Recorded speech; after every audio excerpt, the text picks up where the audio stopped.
It's 7 o'clock. Call to order the meeting of the Board of Review for the town of Sevastopol, May 18th, 2015. To establish a quorum, we will have a roll call. Supervisor Hain. Here. Supervisor Tice. Here. Chairman Zipperer. Here. Supervisor Wolfel. Here. And Supervisor Stabenus. Here. Okay, this is merely a procedural event, and the motion would be in order to adjourn until Monday, June 22 at 1 o'clock, or until such time the assessment rolls is complete. I need a motion to that effect. So moved. Motion by Supervisor Stabenus, Second. and a second was already by Dan Wolfel. All in favor, signify by saying aye. Aye. And we are adjourned. You ready?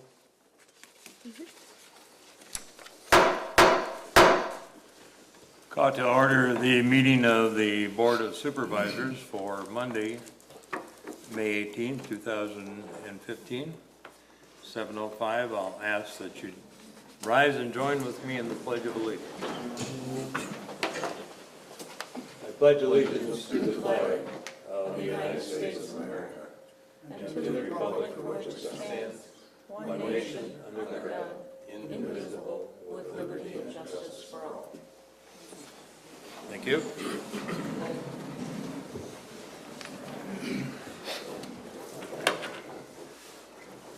Roll call, please. Chairman Leo Zipperer. Here. Supervisor Tony Hain. Here. Supervisor John Stabenus. Here. Supervisor Chuck Tice. Here. And Supervisor Dan Wolfel. Here.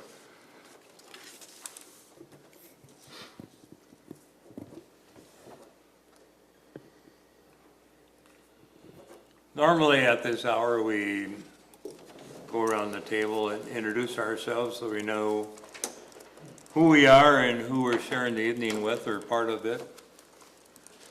And we'll start on the table here and go from Linda this way. We'll get out into the crowd.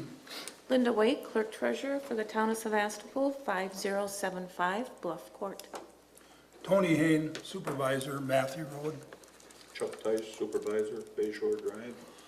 Leo Zipper, the chairman at 3850 Bay Shore. Dan Wolfel, Supervisor, Park Road. John Stabenus, Supervisor, Whitefish Bay Road. Judy Moss, 4559 Rockridge Road. Lee Chapman, 4517 Rockridge. Marty Gerber, 4541 Rockridge. Dick Wyman, 4108 South Country View Road. Clark Lake. Jason Breller, 4973 County Road P. Pete Hurst, Bluff Court Trail. Brett? Brett Timmy, Town Building Inspector, 909 Langston Road. Rob? Rob Leonard, 4991 Rip Road. Jill Leonard, 4991 Rip Road. Marilyn Erickson, 4987 Rip Road. Fred Erickson, 4987 Rip Road. Terry Gleisner, 4969 Rip Road. Okay. Anyone else?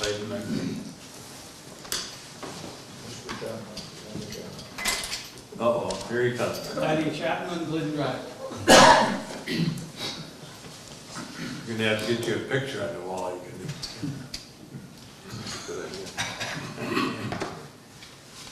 Okay, has the agenda been properly noticed? It has been. Need a motion then to adopt.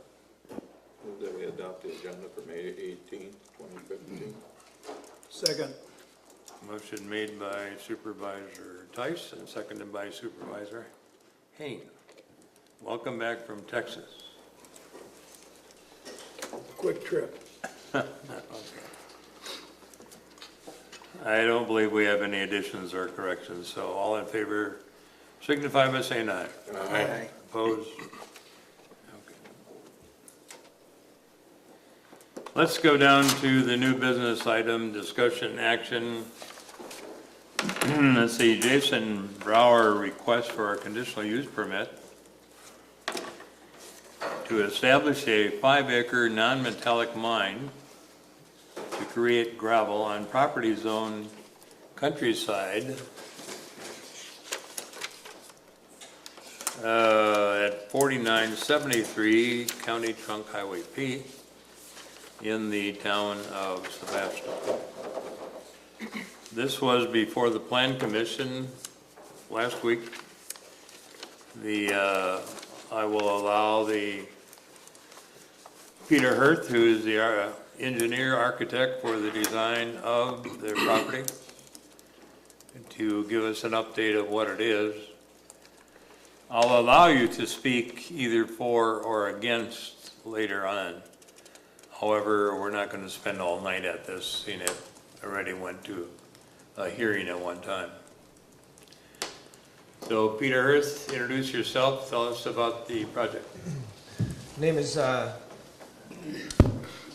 Pete Hirth. I'm an engineer at Bodwin Incorporated. Was hired by Jason Brower to do the design for this and the permitting. I'll kind of run through the quick version of what exactly we're up to, and then I'll go through a list of itemized aspects to the project, and then I'll open it up for questions. I don't know if Laddie can zoom in on this, but I'll try to stay out of the camera's way. So Jason Brower's property is bordered on the south by Rip Road, on the north by County Highway P. The one thing that didn't come up at the last meeting is this section line here is actually splits his property into 2 different zoning districts. This is countryside to the south where we propose the mine site, and it's ag zoning to the north. So he's got a total of 43 acres. What he's proposing to do is put a mine site, a 5-acre mine site, centrally located on the south half of his property. So that is shown there. Access to the property is proposed off the Rip Road. There's an existing gravel drive on his property here. He would simply connect to that gravel drive and bring it up to the quarry site. I'll flip it over so you can see a bigger scale of the property here. So this being the same exact 5 acres we showed in the south half of this property is the mine site boundary that we've identified. The process we did as far as getting approvals is the Door County Soil and Water Department are the ones who regulate reclamation projects, any kind of mine in the county. So what we did is we put together a mine reclamation application. It includes a grading plan of what the mine site will look like. It includes the boundaries, and it includes the construction details, how you're going to reclaim the site, and what it's going to be when you're done mining it. So this site is shallow bedrock. We did test holes out there. Bedrock's within a foot of... Hang on just a minute. Are those microphones on? He's not standing in front of it, they are on. Can you hear me or not? I can hear you, but nobody else can, maybe. You can take it off the stand, Okay. Pete. Yeah, you can handhold it Just to it. pinch the little, there you go. Okay. Hello? There we go. All right. So what we are proposing here is to strip off the topsoil. The bedrock is fairly shallow.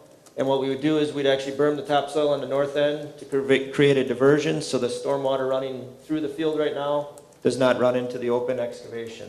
And that was one of the conditions of the Soil and Water Department. So once the topsoil is stripped, this would be done in several different smaller phases. But ultimately, when we're done, Jason would have a blaster come in, drill holes, blast down. He would then excavate the blasted rock and crush it into road gravel. So that product he uses through his construction business, Brower Construction, and he would be hauling that to his job sites rather than purchasing it from a supplier as he does right now. So end use would be a decorative pond or a wildlife pond. We are proposing to go a depth of 20 feet in the middle at the deepest point from existing grade, and he would clay line the bottom of the pond in order to create a permanent wet pool that looks nice, provides a separation from the water to the bedrock surface. So when the mine is done being operated, it would be a pond. And then he has future plans of placing a home site above the pond. He also planted this entire area in small trees and this entire area in small trees in a tree program. So ultimately it'll end up being a pine plantation around this pond site. So I'll run through the details of exactly what we went through as far as the county approval here. The mine site is 272 feet from the east lot line, 403 feet from the south lot line, 290 feet from the west lot line, and greater than 700 feet from the north lot line. Those greatly exceed the county minimums, which state it should be greater than 50 feet from lot lines and greater than 100 feet from public right-of-ways. The code also states that it has to be at least 300 feet from a dwelling unit. We are well in excess of that. The Rip Road was selected as the preferred access point simply because it's closer is one of the reasons. It's also the opinion of Jason that that is a safer exit route compared to going onto P where his current driveway is. It gets a little bit tough pulling out of there as far as cars coming over that hill. So the fact that there is an existing driveway there now that will connect to it does seem to make some sense. It is close proximity to Highway 57, which would be the end use for most of the product leaving site.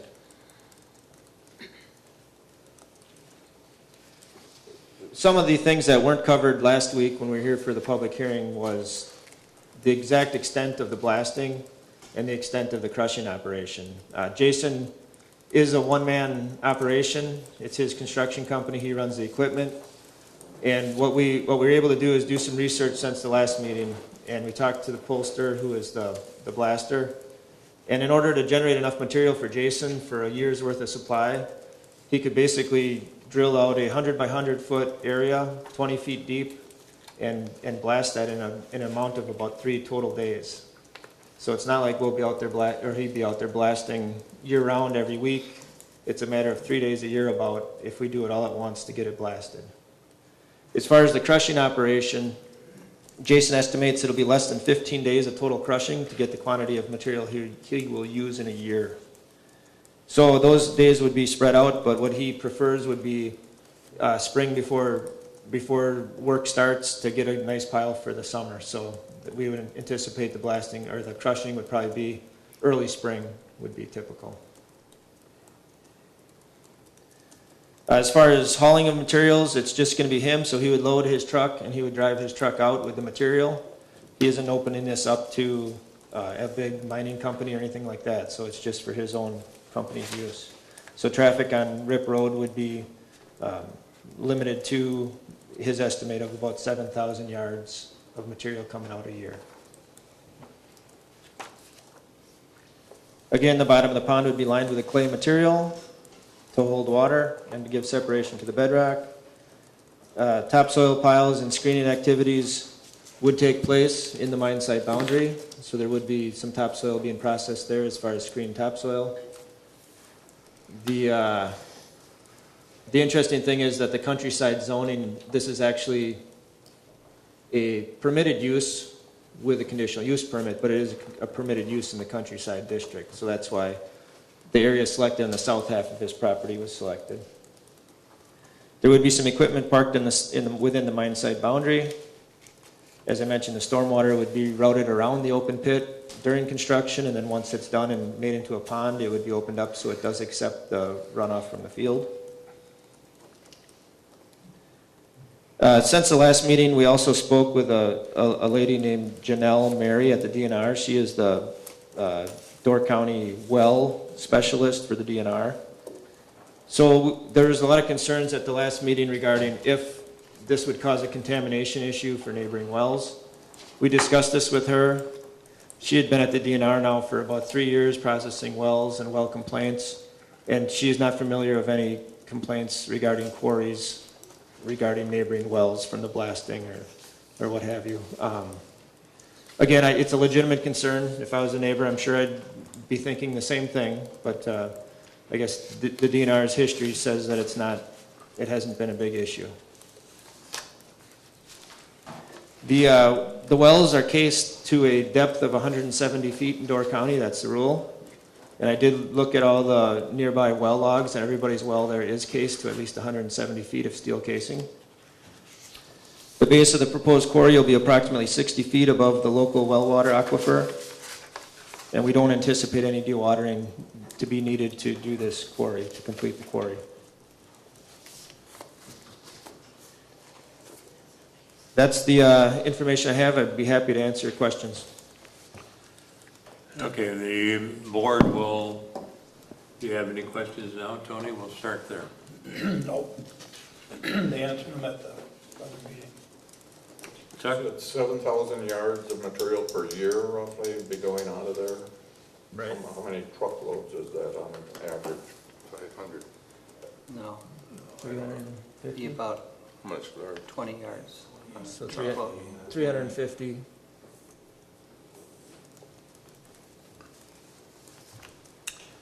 Anything else?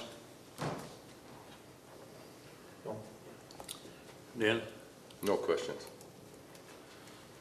John, do you have any questions you didn't ask last Monday? Nope. Okay. Jason, do you want to offer anything? Steve did a wonderful job. Okay. All right, we'll break it out to the populace today. Anyone wishing to speak, you just need to go up to the microphone. State your name and your address and give us your reason for approving or not approving. And we're going to limit you to 2 minutes. And John is going to be our timekeeper. Do we have anyone wishing to come first? I'll go first. All right, fine. At the podium and the microphone first.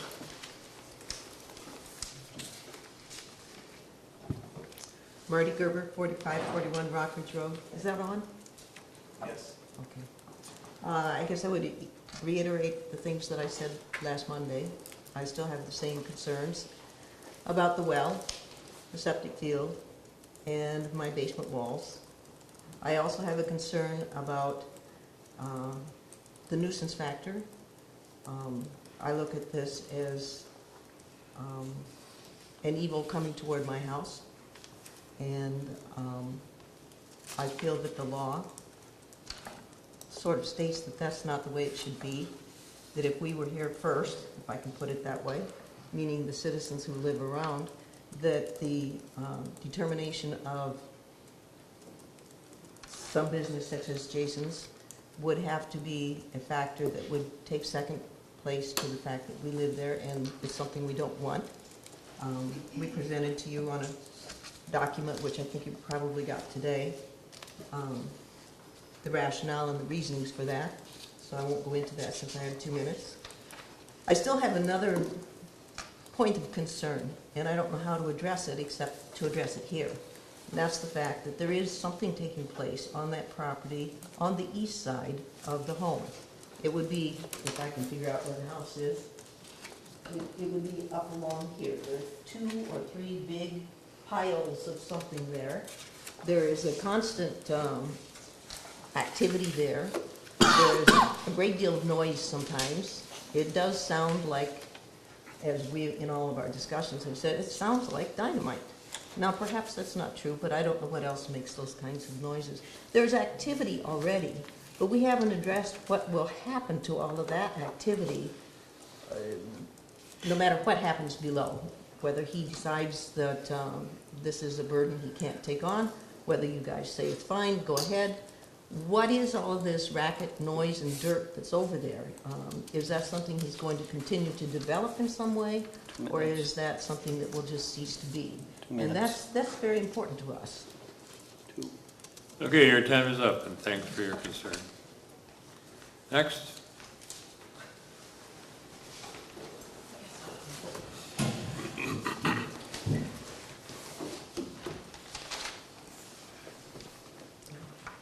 We also got a letter from you, didn't we? Okay. Yes. My name is Lee Chapman, and I live at 4517 Rockridge Road. And I'm going to just very quickly address a few things. One is the issue of the noise. In addition to the blasting, and I still am concerned about the situation of the compromising on the foundations, the holding tanks, septic fields, and so forth.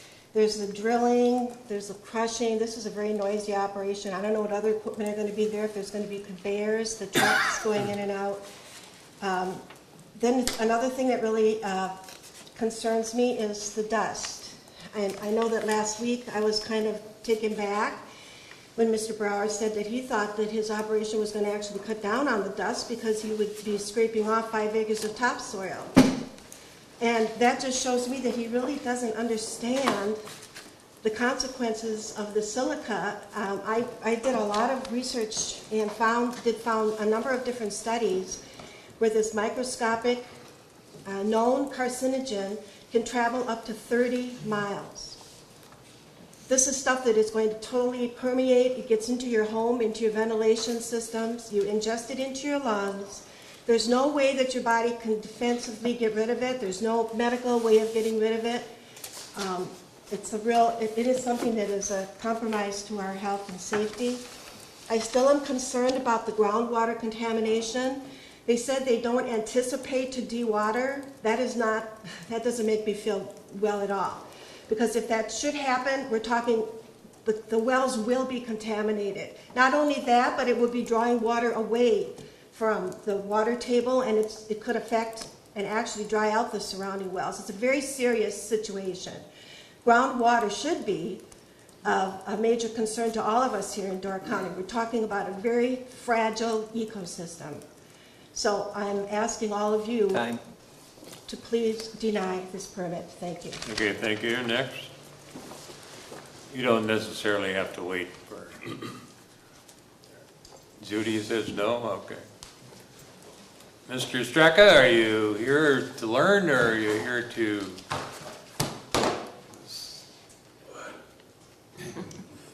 I don't have anything. Mr. Wyman? Here to observe. Okay. Brett, you don't want to get involved? Okay.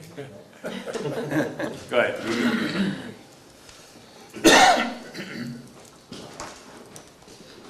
Do I get 2 minutes and 15 seconds because I have a cold? 5 seconds. 5 seconds, thanks. My name is Fred Erickson, live on Rip Road. I'd like to preface, John read my letter last week, and forgive me for my cold that I have. I'd like to preface my statement by just saying I have no personal problems with Jason. He's been a good neighbor to us in the past, and he's helped us out when we needed him in the wintertime, so I appreciate that, man. Really do. So, but, there's a but behind my statement. Uh-oh, here comes Always a but behind someone. If he's allowed to establish this 5-acre mine on this 42-acre site, it would be going against what I believe is the public interest of all those who live around that property. As I stated in my letter to the commission last week, there are at least 12 homes on Rip Road within a quarter mile of this, what I believe will be an eyesore, and numerous more along Highway 57 and on Rock Ridge Road that would be directly affected. I know code states, as Pete said that they need to be at least 300 feet away from houses. So I ask you guys a question. I'll ask the board. How many houses are within 1/4 mile of the entrance to the Matthew Road quarry? Quarter mile. I only have 2 minutes. There's not one. Not one. Carmody is over a quarter mile to the entrance.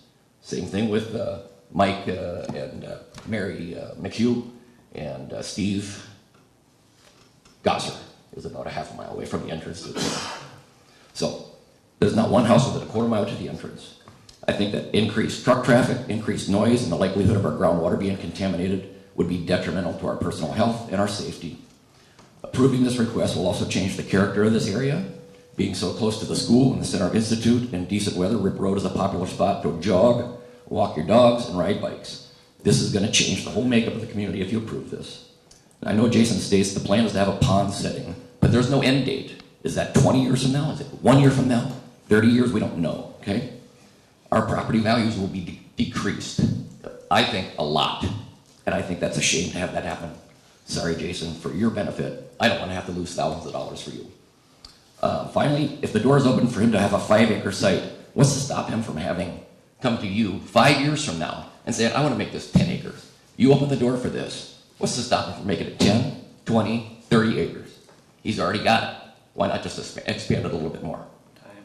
Thank you for your time. Appreciate it. Next. Rob.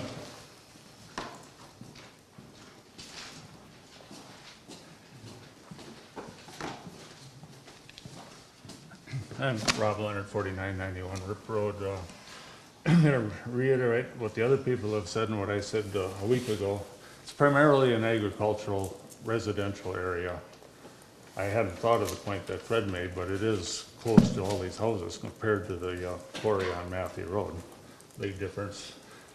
another thing about that quarry, that's an existing quarry down there. There is crushed rock available. This quarry, this project would amount to increased truck and heavy equipment traffic to some degree, some wear and tear on the road. I am really concerned about the blasting, because blasting on a flat surface down is different than blasting from a hillside, the impact. And the biggest three things are property values. It will affect property values. It very likely could affect wells, just because there hasn't been an issue yet with wells. How many situations like this exist? Just because it hasn't happened in the past doesn't mean that it's not going to happen in the future. Property values, the wells, and possible damage to foundations. Blasting at that close of a perimeter to, or a distance from a lot of hoses, like you said, within a quarter mile. That's all I have, but I would urge the board to deny this application. It just does not fit in this location. Thank you. Anyone else? All right. Anything to that?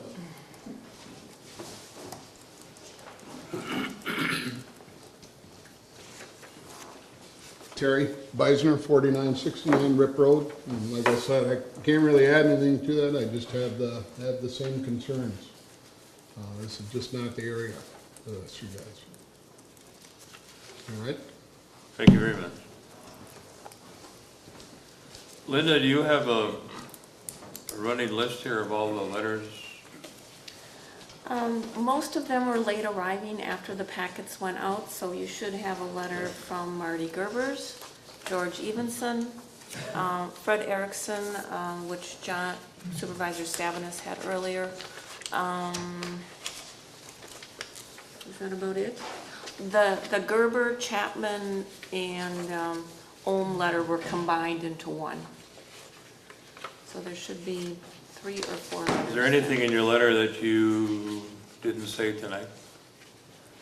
Or The additional letter was Jim Lutzen, who is not here tonight. That was included in the packet. okay, last week, the John Stavenis, the chairman of the Planning Commission, received a letter from Fred and Marilyn Erickson, and also read a portion of that at the last hearing.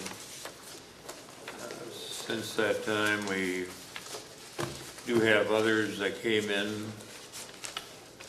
I highlighted the interests of Jim Lutzen, who was concerned about the water runoff and possible well contamination and the flooding caused by that contaminated water.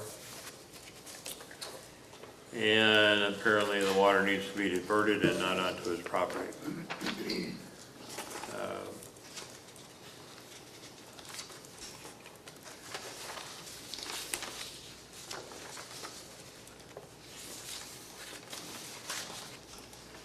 The last bit of information was from George Evenson, and I can't put my fingers on his letter now.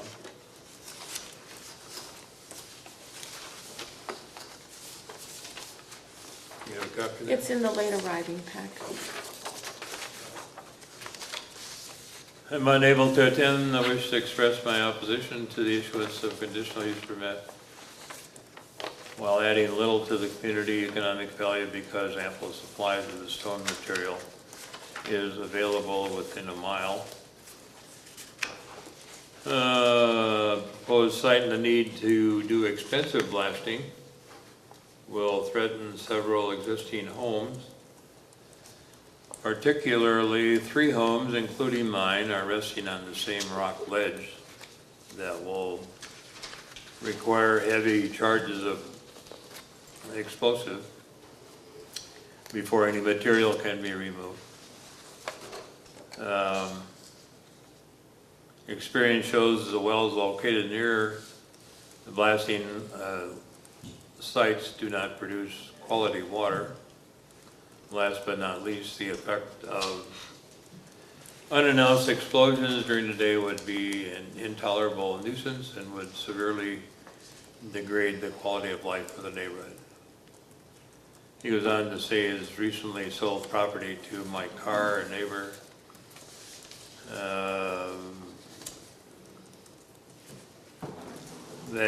That transaction was completed May 1st. I feel the permit should not be issued because it will severely degrade the property values. I served 10 years as chairman of the RPC. Zoning was meant to protect the values and quality of life in our communities. If this permit is granted, it will be a huge step backwards for zoning and planning and a great disappointment for the citizens of the town. And then he goes on to tell us what our job is. Anyway, that's George. The previous one, I think we addressed.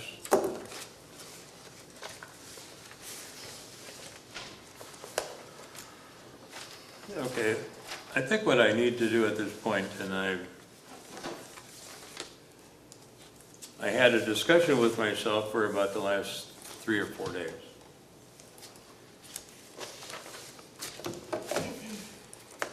The good part of it is that we do have an entrepreneur in the township that wants to do something.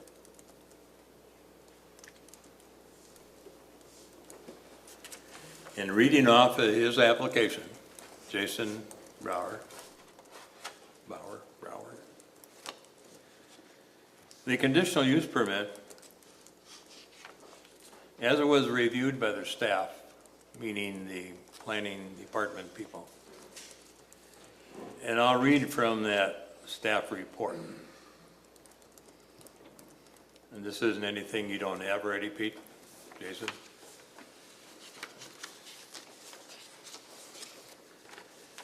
The entire proposed area is 5-acre metallic mine in the CS zoning district, which is already permitted. So he could do it without any permit from anyone. The lot area is 42.77 acres, 950 feet in width, and 2315 in depth. There is no water frontage, but there is frontage on Rip Road and also on County Trunk P. It was interesting to note that in their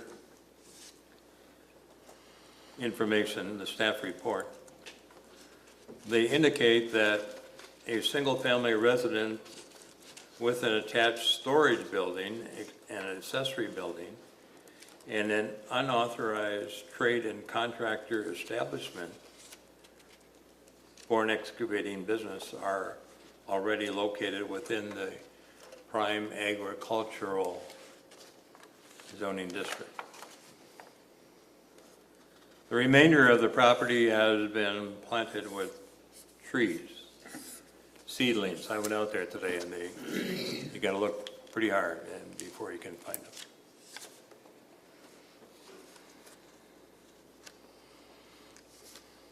Indicated there was that the current driveway off of P is used for residence and trade and contractor establishment, although the access would be to this mine would be better located if it came off of Rip Road.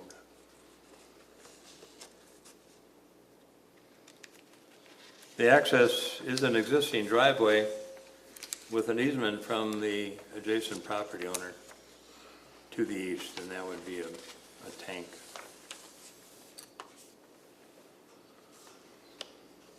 Specific requirements that the RPC would perhaps put in place after they look at this petition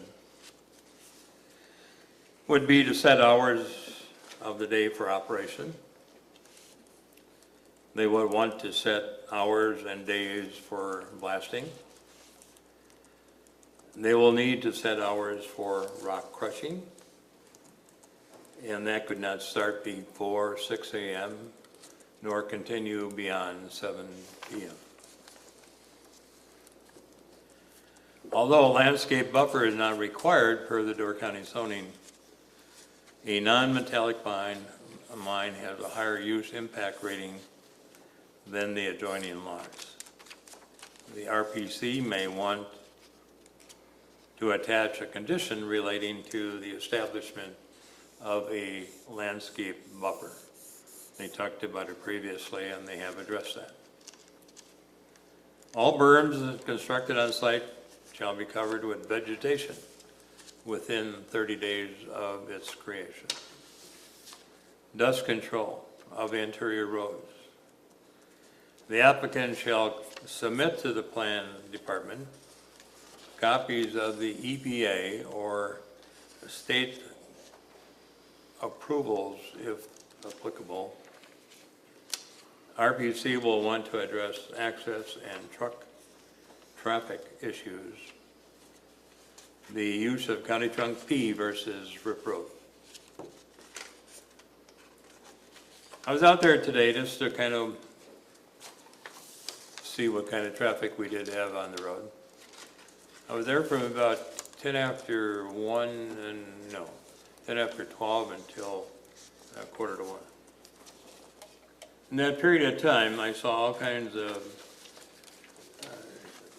haulers coming out of the old, now Northeast Asphalt Quarry, actually bringing gravel into the pit, and some were leaving with hot mix, none of which came on Rip Road. I did talk to one of the neighbors on Rip Road asking, who are the violators? Is it Northeast Asphalt? Is it? And he says, oh yeah, you can see on the side of the road, side of their door, you can see NEA, so you know it's them. Well, folks, I did some checking with NEA. They don't have their own trucks that go there, and they do hire almost all their trucks from private sector people.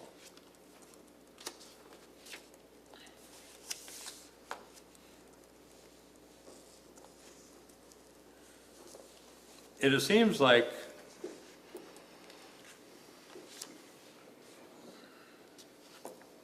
all the conditions as in place by the County of Door almost speaks to the issue, and if you are in the zoned area and it's allowed and you get your permitted use and they give you all the parameters, and this in particular one says access to use the gravel driveway to Rip Road located on the southeast corner be extended to an active mining area. That would be my real objection. And then it says that the Rip Road is currently used as a haul route for Northeast Asphalt. I did check on the permit that we issued, Northeast Asphalt for operation of hot mix. And in that permit, it specifically states there will be no use on Rip Road. In fact, they were allowed to go to County Trunk P or State Trunk Highway 57. I don't know, unless they were taking a different route because it was there, but I don't think anybody knew who I was. Anyway, the non-metallic, according to the ordinance, has to be 50 feet from all lot lines and 100 feet from public right-of-ways. No mining within 300 feet of a dwelling. Hours of operation 6 to 7.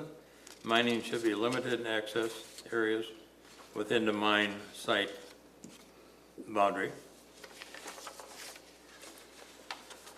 Dumping of junk material outside the mine site is prohibited. Operators shall comply with the approved reclamation plan. That reclamation plan is there for a purpose. And it also says we want something in escrow, either an insurance bond or something to make sure that you're going to do this at the completion of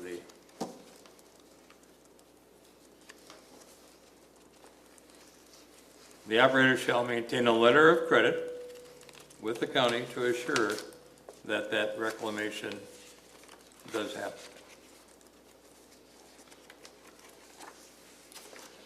By now you know that I'm going to approve this, right? Well, let me tell you. I'm giving you all the parameters because I have worked with Jason in the past. And I do know that without rules and regulation, he seems to operate on his own. And whatever he wants to do seems like it's okay to do. I would think that the best thing for this board to do is to let him know that we're concerned about his operation and what it is and is not that he can do. And that was the purpose of my reading the information that was part of the application that you made. So anyway, I also found that he is in compliance with the soil and water rules and regulations. In other words, they told him what he could and couldn't do. And the on-site bond or pond is what? Is that so many feet that he has to have? Feet? There's no regulation. That But was it was his choice to make it a wet pond. Okay.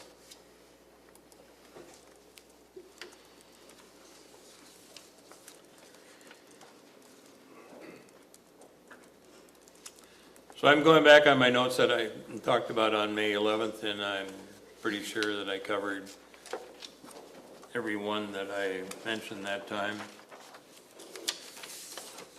The wells and septics, more so the wells and the depth. What was your answer to my question as far as where you're going to be on the depth? We're 60 feet above the water table shown in the well logs. So you're going to be, what, 20 feet down? 30? 20 feet below existing grade, 60 feet above other the aquifer. Okay, so the reason why I read all this is I hope I didn't bore you, but the process goes from the Plan Commission that John heads up. Last week they had the hearing and we did have a pretty good turnout. Then it comes with a recommendation to this board. From here we recommend to the Resource Plan Committee, who will, and we got notice today, have a hearing on June 4th? June 4th at 3 o'clock. So the process is in motion, and it's like you're turned down by the Plan Commission, you're turned down by the town board. That's the next step that they go to, and then the final step goes to the Board of Adjustment. So although you're dealing with some elected officials all the way along, when you get to the Board of Adjustment, it's basically made up of citizens like you people. I do know, and I've had experience in the fact that when things go bad, my phone seems to ring a lot. I don't have a problem with that. But I just want you to know that my previous experience along these lines, and with Jason in particular, I think the rules have to be set. Someone has to enforce them. Unfortunately, none of these rules are ours. They come from the County of Door. So whatever action we have today, his next step is June 4, whether it comes with our approval or denial or anything else. John had the Plan Commission, and I asked him to give his version of what happened last, so John, it's your turn. Well, the same people were here. There was a few more. The Plan Commission denied it for the reasons of the well, groundwater concerns, blasting concerns, potential damage to foundation, wells, septics, dust, decreased property value. One other thing, as it has to do with the town's comprehensive plan that we put together a few years ago. Half of it is in the core area,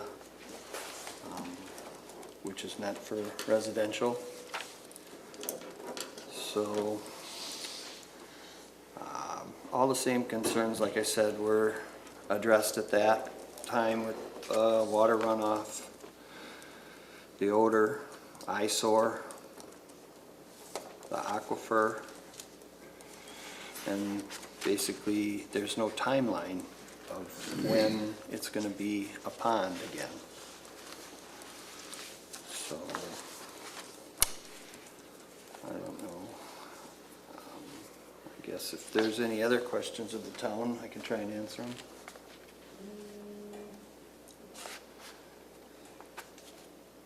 Anybody? Chuck? Dan? Chuck? Do you have any questions of John and his group, the Plan Commission? No, I agree with the Plan Commission. It doesn't fit with our comprehensive plan. I believe it's too close to residential areas. Our road could not stand the heavy traffic. That's the reason we banned Northeast Asphalt from using it in the first place. I mean, there are too many strikes against this plan. I agree with your committee that it should be denied. It was unanimous at the Plan Commission level to deny it. Okay. Anyone else have any comments from the board?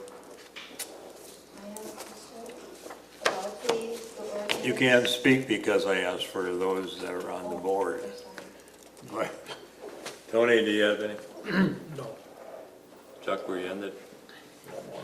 Yeah. I'm good. John? I'm good. Okay. Final comment. Go ahead. No, I just have a question about that ordinance that we submitted to you about the public nuisance ordinance. That's our nuisance ordinance you're talking about? Yes. And why that wouldn't apply in this particular case? You want to give her the quick version of I didn't understand the question. What are you asking?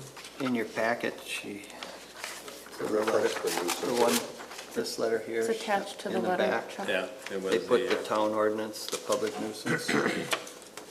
Nice of you to use that. No one else does.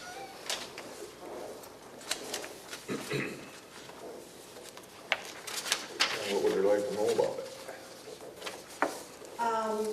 Well, to me, that ordinance was put into place for situations exactly like this.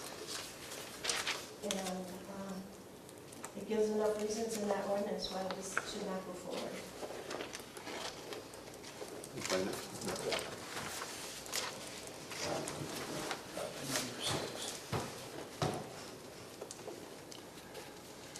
Well, in this case, it would have to depend on the operation as to whether or not it is, becomes a nuisance. The ordinance does not state that we don't allow a quarry or a quarrying operation.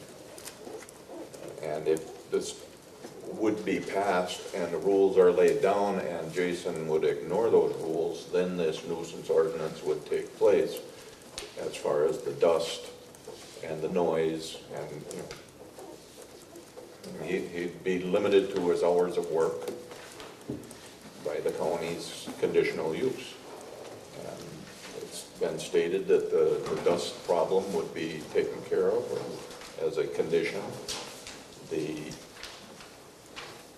vegetation would have to be planted within 30, or growing within 30 days of the time this topsoil was stripped off and moved to prevent the erosion. The quarry will most likely be required to be blocked from view from the road with plantings of trees and such. So all these conditions, if he abides by the conditions and doesn't create the nuisance, then there'd be no reason to go after him. Okay, I think we all have, yes. One final thing here, I just want to say, my My plan is to be done within 15 years All or right, less. tell us who you are, Frank. My name's Jason Brower, 4973 County Road P. My plan is to be done well within 15 years, hopefully 10 years, depending on how well my business does. I'm only going for this it's about 4.5 acres because the road going to it counts as part of the quarry. So the actual material taken out of there is about 4.5 acres. Limited with the side slopes and everything. Estimated about 7,000 yards, which I do handle now a year from the adjacent quarry, which they actually ran out of material last August. So I have to actually drive either to Bailey's Harbor or to County M is the next closest pit for the same kind of road material that I use. They're blasting and crushing right now, I think, or they're blasting for sure now. They might be crushing, so probably in a couple weeks they're gonna have material at Matthew Road finally. And I do also use that road, so either way, if I go down on Matthew Road or out my other end of the property to Matthew Road, it's about the same distance. Second thing I want to say is I was born and raised here, went to Sevastopol school. I started my business actually when I was in high school. I had 2 months left of high school. I got my own business going. I'm not here to brag. I'm not here to whatever. I got 2 kids in Sevastopol High School, or in Sevastopol School. And I love this area. I want to be around this area. I love this area. I don't want to wreck this area. I want to retire here. And this is the reason why I'm doing this is I can't afford a nice house on a lake somewhere or next to a pond area somewhere, and I just want to create one for myself. And I want to be able to enjoy the hunt. I like to hunt. I like to fish.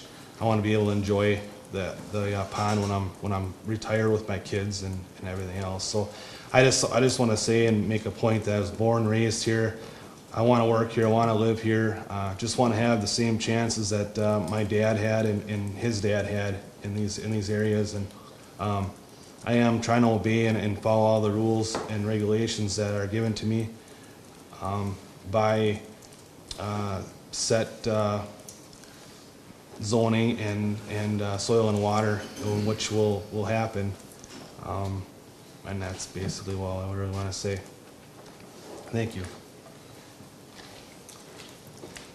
Okay, thanks. Okay, the action or the next bit of information here is we're ready to take action on the request for. Recommendation is to deny, John? The Comprehensive Plan Commission was unanimous for denying. Okay, we're gonna have a motion then from, I will make a motion to recommend denial to the RPC. is there a second? Second. Motion made and second. Ready for the vote, or you have another comment? Will, excuse me, Mr. Chairman, will we be addressing again the recommendation form, reasons for decision? Yeah. Yeah. Yeah, we do have to submit the information as far as what or the reason for our denial or whatever. Reason for the town's decision would be well water, blasting, dust, noise, property values.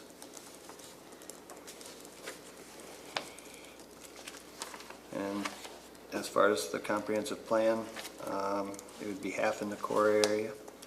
The core area was meant for residential sprawl. That enough for you, or do you need more? Oh, that's fine. Thank you.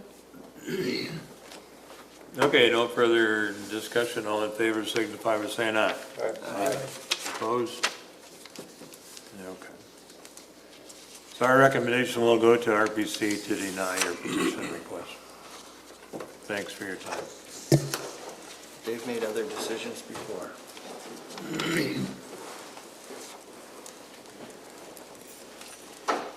Okay, you're all welcome to stay.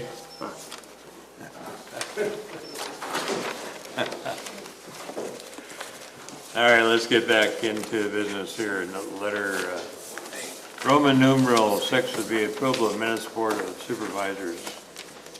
Meeting April 21, the road inspector and town board meeting of May 9. Move that we approve supervisors meeting April 21st and road inspection board meeting May 9th. Do we have a second on that? Second. Okay. I'm sorry, who had the second? Supervisor Haynes? Chairman Wolf. Oh, okay. I guess I got it. All in favor, say aye. Aye. Opposed? Financial report, April 2015. First of all, you have the fund balances, budget versus actual through April 30. And the transaction list by date through April 2015. Questions or comments? Need a motion to approve. So move. Is there a second? Second. Questions, comments? Come on, you gotta stay with me. Yes, sir. All in favor, say aye. Aye. Opposed? Motion carried. Committee and other minutes. We have the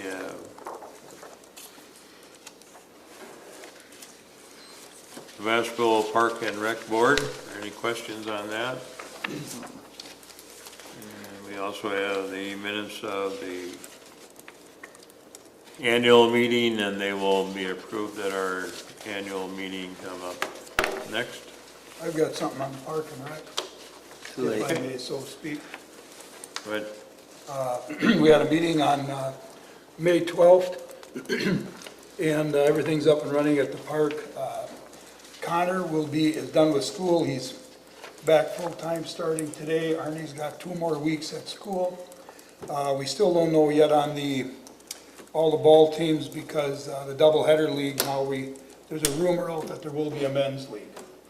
But otherwise, good news is everything's green. Bad news is everything's green because the grass is growing like crazy and we're gonna have a heck of a time keeping up. I was there today and actually did a pretty nice job to get it ready for tonight. Connor was there by Looking himself. pretty good. He does a good job. Okay, anything else? Any questions of Tony? Minutes of the annual meeting will come up later. And Door County Coastal Byway Council, anything on that? I could keep you here all night on the next one. This Door County Tourism Zone Commission and Executive Committee meeting. You start at 9 o'clock and you're over by 10 o'clock, 10:09, hour and 9 minutes. I don't know how you get through all that stuff. But to save you all a bunch of time, I'll have a discussion with Chuck on the $189,000 surplus. I found that to be very interesting. I have one question. Yes. The, maybe this is to you or Linda, the comprehensive plan, we approved some minutes at our last meeting, and I was just curious, they didn't make the packet. They were from like September. They were quite, Okay. okay. I'll make sure that they get in there, John. Supervisor Stadler.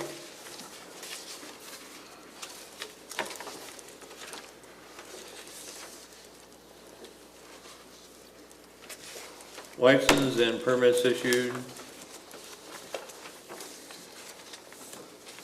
I believe we have temporary Class B picnic issued to Door Devils for May 23 and independent, no. Okay. Did you issue anything else, Linda? Or? For a picnic license, you mean? Yeah. No, but there will be a couple applications in next month's packet for Door Devil events coming up. Very well.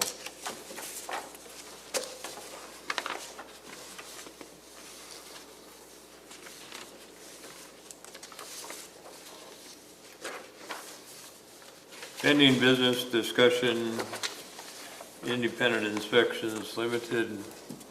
Brett, you want to come up to the front table? And we need to have a little discussion here. Apparently we have 4 non-compliant people. Good evening. We do have the photos that you submitted. Well, I'm Brett Temme with Safe Built, formerly Independent Inspections as of last week. Our former president, Tom DeLacy, had decided that he was going to sell the company. And I guess we just wanted to let everybody know that it's just a change in name only. He was fortunate to find a company that shared the same values and expertise that Independent Inspections has. It had to come up rather quickly. I got the Okay. email on May 13th that it was effective on the 12th. Okay.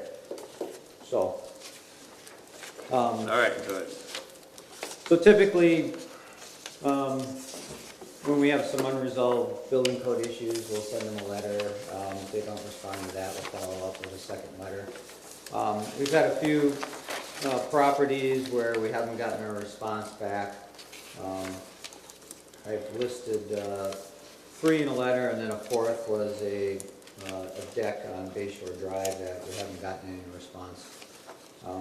So the first one on the list is a secondary dwelling that was issued by County Planning back in August of 2014 to Thomas and Margaret Young. We had sent them 2 letters. We hadn't gotten any response. About 2 weeks ago, I went back to County Planning to look at their records. And speaking with them, we did a search of sales, because even online in the tax records, that parcel is still listed as being owned by the Youngs. But the property has changed hands back in October. It's just none of the records have been updated yet. So we did 2 weeks ago send out a letter to the Zettles, who are the current owners of that property. So I would say that status is still pending, waiting a response back from them. So for that, I'll give them a little more time to respond and see if, that's bringing that secondary dwelling into compliance is something that they're going to take on. Is that one located on Glidden, or where is it at? Yes, 86 Glidden Drive. Yeah, all right. And it was, that's the one with an existing garage with living quarters above it. In 2008, the county had given them a letter stating that they had to remove the living quarters that were in that property because it's, at that time, they didn't have prior to 2011, they didn't have a secondary dwelling allowance. So in the past, when they've come across properties with dwellings and outbuildings, they've basically told them to vacate those bedrooms and kitchens and toilet facilities, and that's how they've handled it in the past.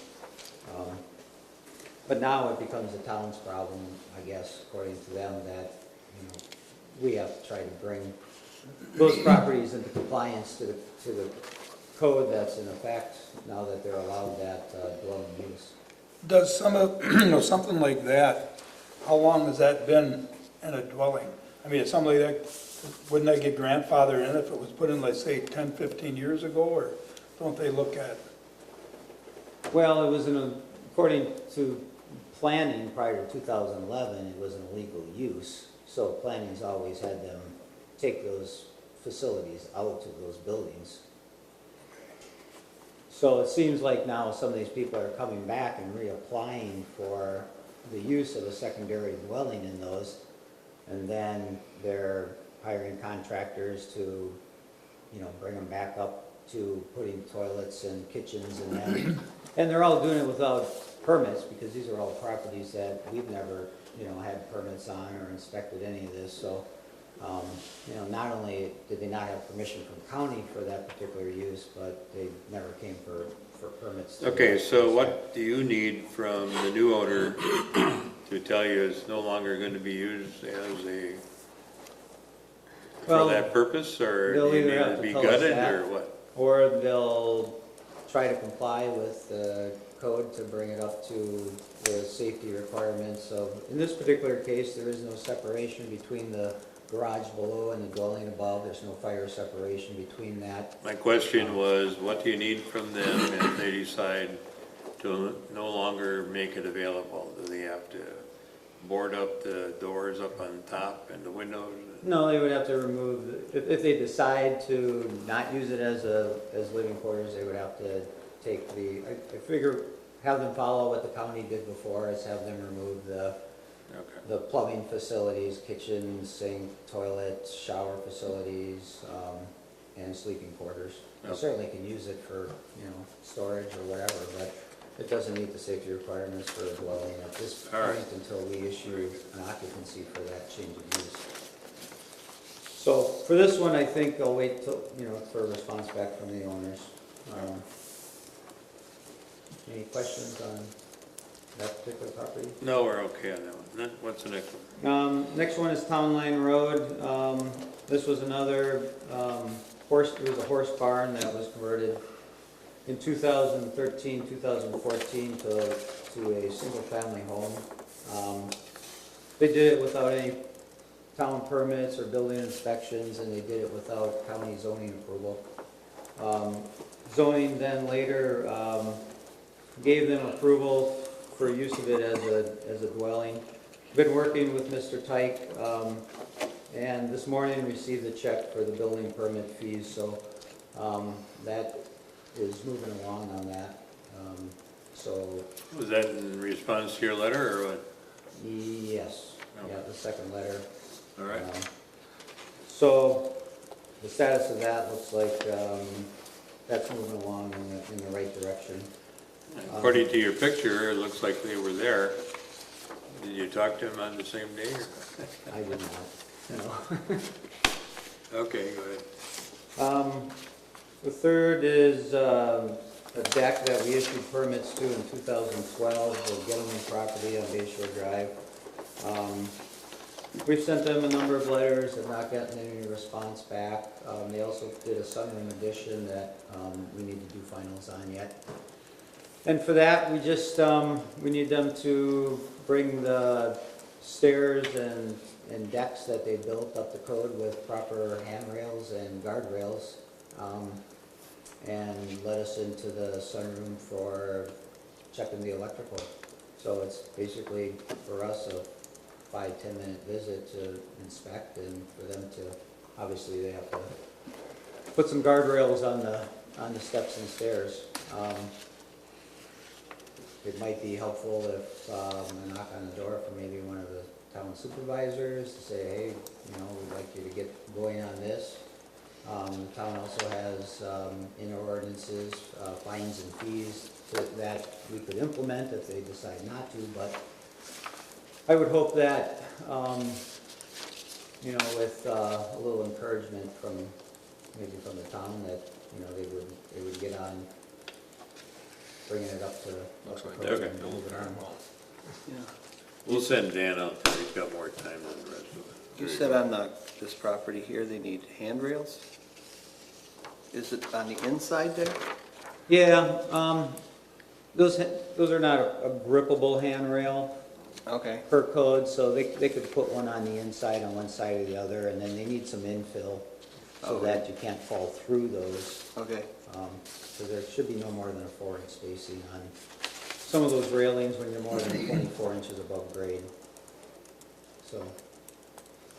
Okay. What is your spacing on the up and down? Is that 6 inches, 4 inches, or 4 inches? 4 inches. Mm-hmm. Okay.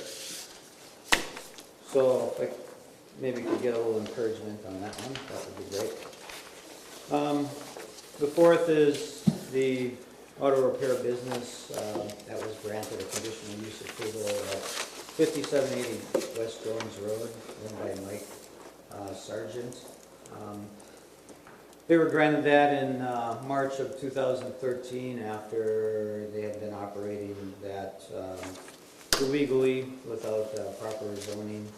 They were then later granted approval for commercial auto repair business. We've sent them a number of letters over the years for compliance, trying to get compliance for meeting the commercial building code for that particular business. It is anytime somebody does trade out of a building or the public enters that building, it is a commercial building. Not having been in the building, there's no bathroom facilities. Structurally, it has to meet the snow and wind loads of the commercial code.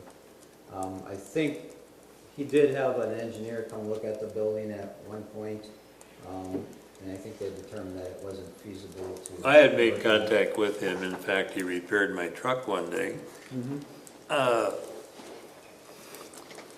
Unfortunately, I couldn't get through with them as far as what they needed to be compliant.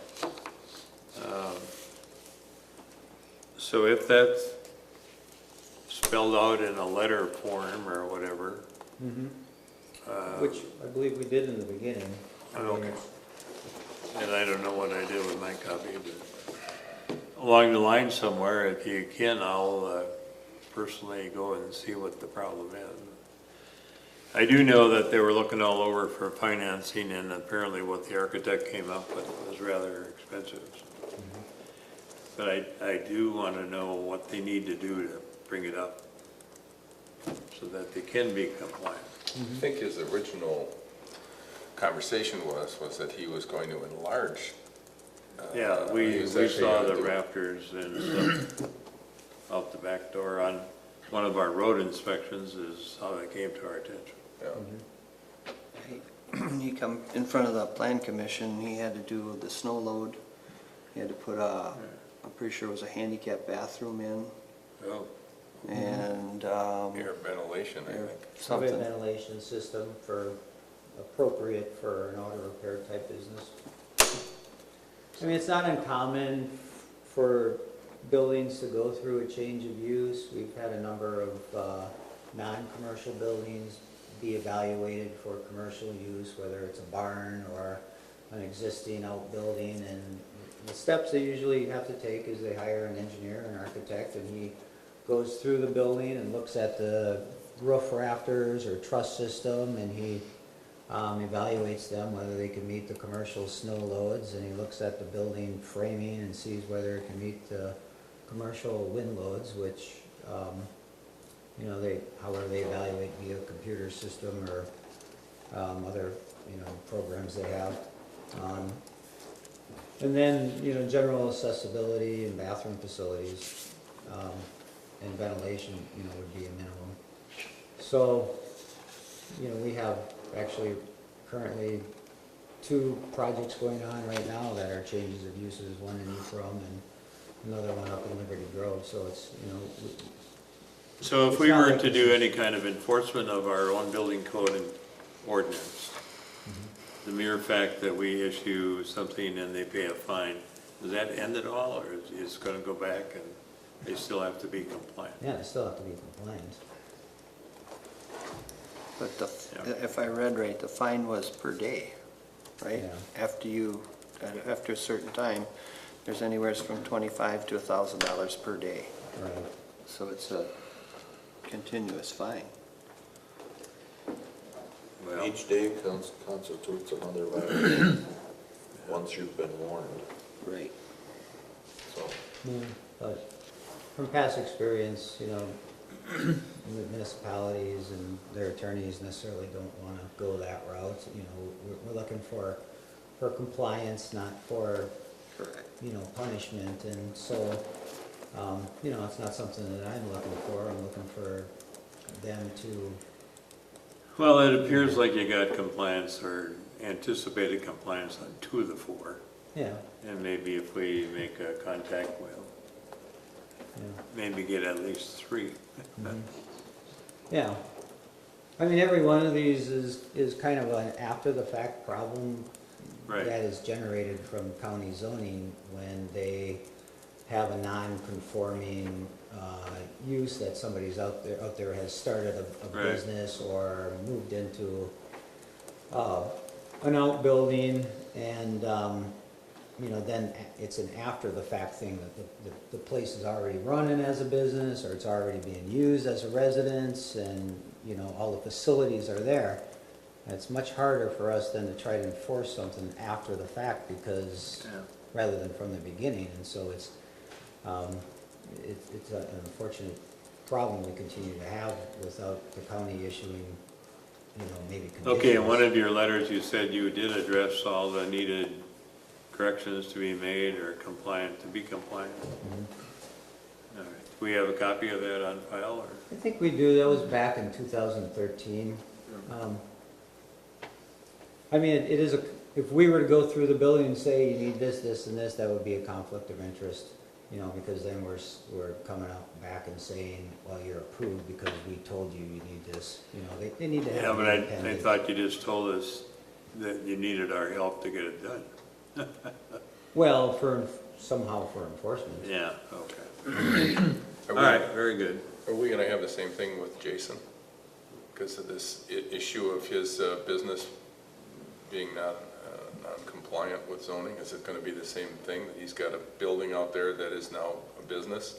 Probably, and a residence that's in there that's never been approved as, from what I know, We don't have any permit on that either, I'll bet. No, that's what that's the absurd piece about it, so we're going to circle back here and have the same issue again.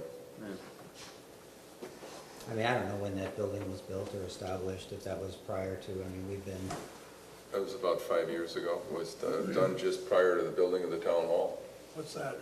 Jason's. Yeah. Well, his bed building's been up there Oh, that's at least 10, 15 Probably years. That's about why 10 back. years. Well, Closer converted. to 15 years at least. Yeah. Yeah. Oh, yeah. The question I got in the sergeant garage, and I kind of a pet peeve of mine. Here you got a young guy that's got a business. People drop their vehicles off. They don't hang around. They drop them off, come pick them up. Excuse me. Why would he need a bathroom?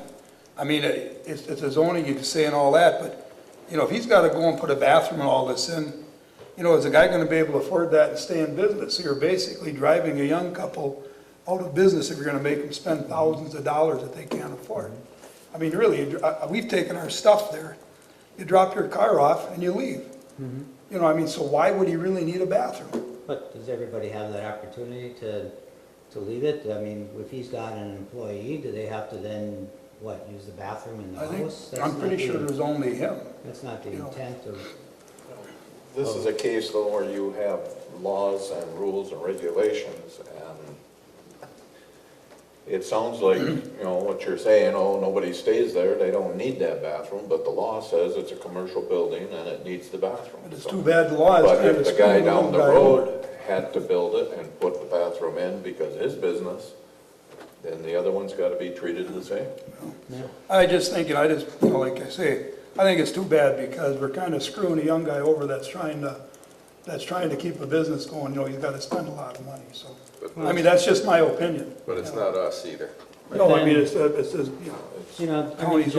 Weber, Law Auto, Bergstrom's, all the other places that do automotive repair certainly have, complying with the code, and because they're in the city or they're in a larger municipality doing that business, it's no different if zoning allows you to, have a McDonald's in your backyard. The McDonald's still is a commercial building and should comply with the code. If he doesn't have the overhead because he's working out of a garage in his backyard, well, how is that fair to all the other automotive repair shops that are, that are complying with proper ventilation and facilities for their employees? I guess I can see that, like I say, I know he's got to come up to code, but I just think it's too bad that we have to, push all that stuff on somebody. Well, yeah. Like I say, that's just my opinion. Any other commercial building has to It'll have... never convince me any different, so. Okay, so... We can sit and argue all night. Run for state. As stated, yeah. At Welsing's down here, the people just come in and they leave too, so they don't need a commercial bathroom. Yeah. Right, you could debate that all the time. Okay, very good. Okay, I'll get that information to you then. We'll, yeah. In that particular one, do you know those people down by you there? Or no?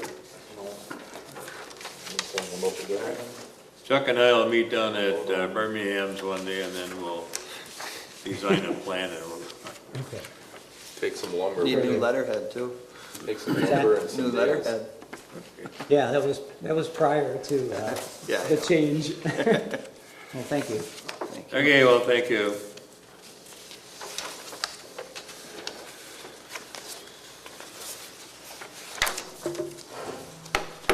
Road work, now let's see, what did I miss so far? New business. License, permits, I guess, would be the next one. You take take a look at the building permits that have been issued, and although it's 3 pages long, we're on to it.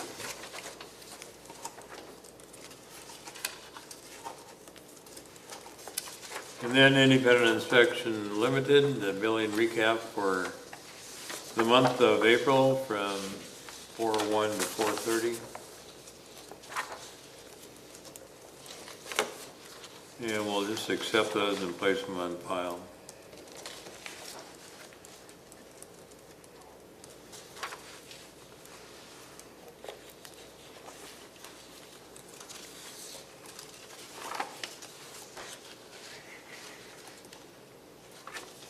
Well, although we had our ordinance 2011-06 in our book, we didn't even address that, so.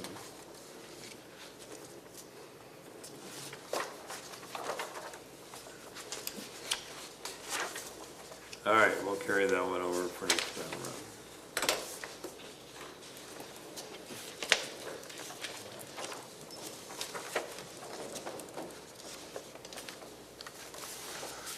All right, the new business would be a request from the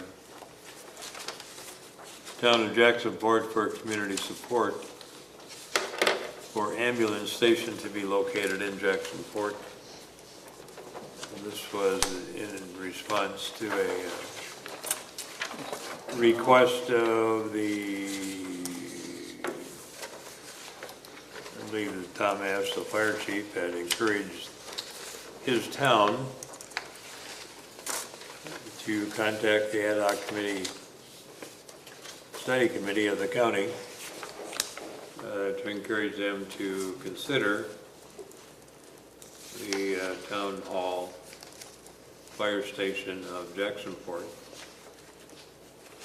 for the additional county ambulance station location as they serve the Middle North and also existing Sturgeon Bay and Sister Bay. Ideally, I think you're going to perhaps get the same request from Egg Harbor before long because they're also in consideration. Egg Harbor town being Carlsville. Is this going to be a EMT man one or paramedic? No, this is eventually a paramedic unit. So there have to be living quarters there and everything? Unless they're converted from a barn, in which case they need a handicap restroom. There you go. Okay. And can't work on the car during the rain. Yeah, okay. If the county has a study committee, Actually, they had one. I believe it's ended already. and they have not, this does not overlap in, They haven't really come up to say one was going to be the southern door again. well, first of all, Sturgeon Bay Central was going to relocate out at the highway, Michigan and 4257 because the hospital was going to exchange properties with them. And then they would be off of the current property of the highway, of the hospital. Then they were looking for other places to go, and you all know about the big referendum that they had at the southern door, but they needed all three of the towns to agree. One town backed out, so they didn't. Their second choice now is something south, but it would be in the area of 4257 Junction South, not all the way down in Brussels. And as well, this one, they already have one in Sister Bay, so they're trying to find one about halfway between. Although Carlsville was the first choice, when this came up, they did decide that maybe it had some merit because it's located so that they can get it right off of the 57, or else they can fire north on A or go west on B. So if you want a letter in support of that, or if you want to wait until we hear from Egg Harbor. Egg Harbor was also requesting that they be given consideration. What it is, it's not a standalone building, but it's more so an attachment to what they might have. Carlsville, like town village, on County I kind of thing, where they have, Egg Harbor has its town. Yeah. Yeah, it's Okay. Right. Okay, I can wait, All right. unless you want to write the letter, John. John can write the letter for us. Oops. Don't hit the mic.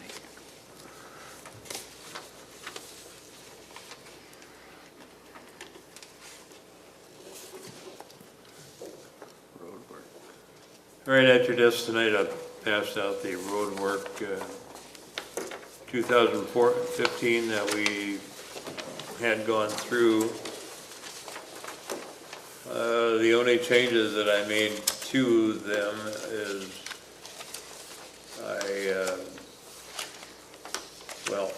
for everybody else to consider.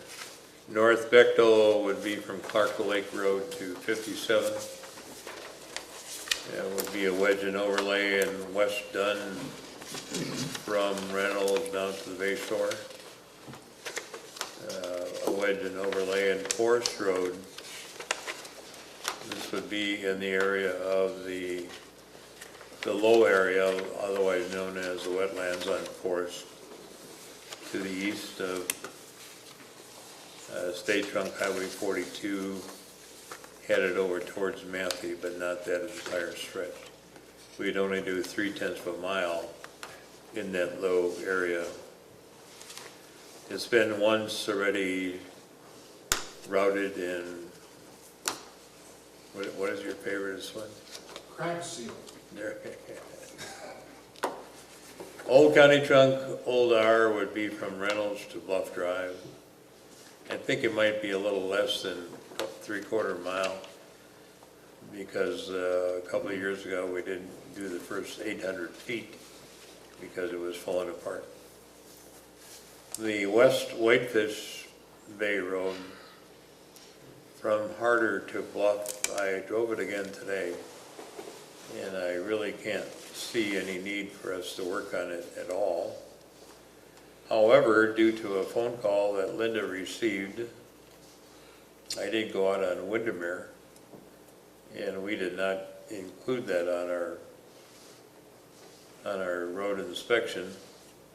Windermere definitely needs something, and I think to preserve it, it needs to be a wedge and overlay. And that's just under 1/2 mile, so a whole bunch of these things can be incorporated all within the same, at the same time this year. And number 3 was the floor. I just threw that one in there so that people are aware of the fact that we know that they have to have some gravel on the lower end. And also to grade it, but eventually they want to have a paved area so that when you go down hunting, you can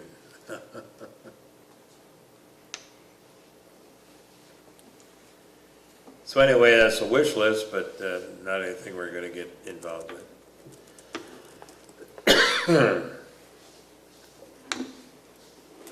We first need to decide if these are the roads that we're going to do.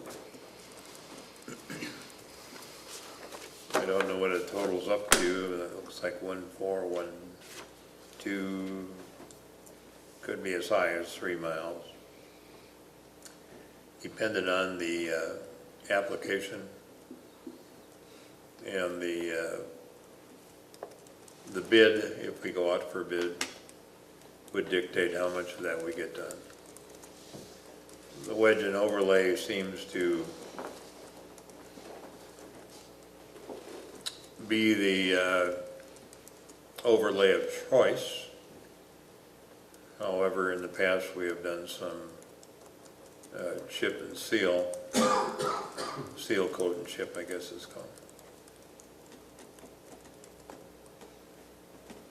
And as much as I don't like to do a section of road,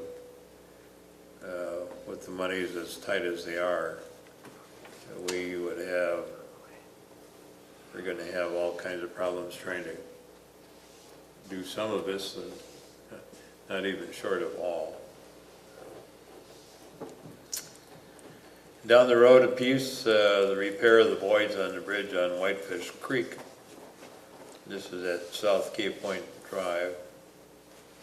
We all did take a look at it, and it's the lake side of the bridge that's falling apart. So we need to replace the stones and have them cemented in place. We do have 2 depressed areas, or depression areas. One at Whitefish west of Reynolds, and the other is on Whitefish west of Country View. Both of the areas seem to come and go when the water is there and when the frost comes and when it leaves. I do feel that we need to fill in the one west of Reynolds, and I'm not quite sure how long the one on Country View or at Country View has been in place. The other problems we identified were the right-of-way problems in one particular area, 6386. The owners had planted flowers in the right-of-way, and they're the first ones to call when the mowers come along and rearrange their planted area. And the most recent one this year was the planting of a lot of trees at 6460 Whitefish Bay. And I'm sure they paid good money for that, but do we wait until they get knocked down by a snowplow, or advise them that they are in the right of way and maybe they can have them moved before they die in place? And the last item is always the perennial, the rock fence at Harder Hill, west of Whitefish Bay. It seems to be encroaching more onto the area that we do own. But again, if we have it surveyed, what value is it? Previously, I talked to the owner of the rock fence, and it must be magical or something that these stones suddenly appear, and he has no knowledge of how they get there. Anyway, he's expressed an interest in purchasing that portion of it, but I don't know what kind of dollars we would get in return for the money we would have to spend to get a survey. So far, anyway, if someone does run into it or slides off the road, I guess it would be his responsibility and not ours, but I don't have any assurance of that. And then the other we talked about is perhaps going for a request for a proposal, mowing of the ditches, a single first cut and then a fence to fence for the second cut. So I bring it to your attention, if you at all took a look at where we were previously, these are some of the highlights. I don't believe I missed any of them. So of those that you want to do something with, we should perhaps make a request, and then we should identify them first, and then perhaps either go out for a bid to see if we get anyone, or else we can just stay with the county, or else we can have the county give us an estimate of the cost as well.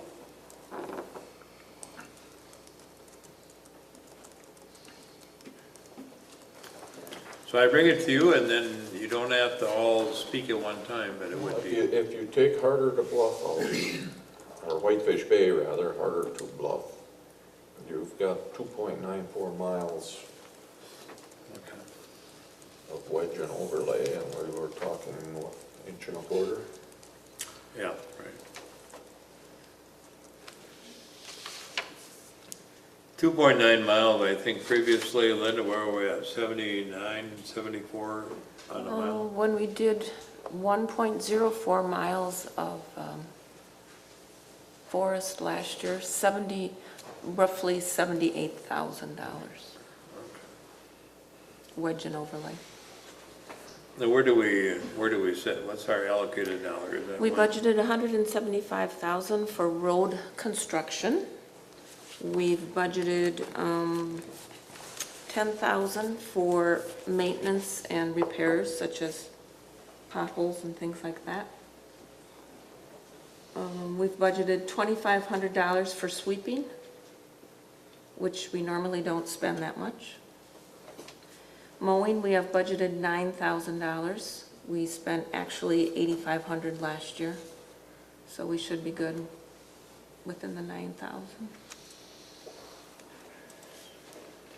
So I would say roughly we can do 2 miles of road, huh? So we're gonna have to whittle.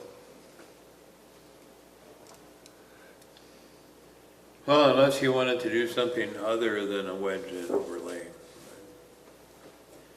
Double chip and seal? Like what, chip and seal, double?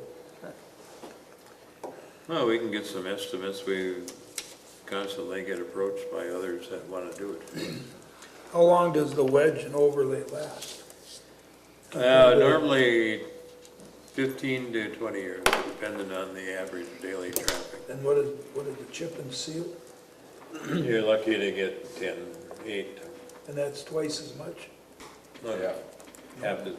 Half as much, okay. Just out of curiosity, we have that one road that was done with coal, which seems to surprisingly hold up fairly well. Yeah, that was County OR. Yeah, now does that cost a lot less than paving, than normal hot mix? Well, the only one that does it is Scott, so Right. we'd have to ask them to do it, or give us a price. I mean, if you look at it this way, if we're gonna pave 2 miles of road and we have 80 miles of roads in the town, that means in 40 years, we'll get through the town, if we're lucky. 40. If we're lucky. You will be here. Yeah. So, I mean, either we're gonna have to increase the budget substantially, or we're gonna have to look at some alternatives, because we're never gonna be able to keep up with the problem.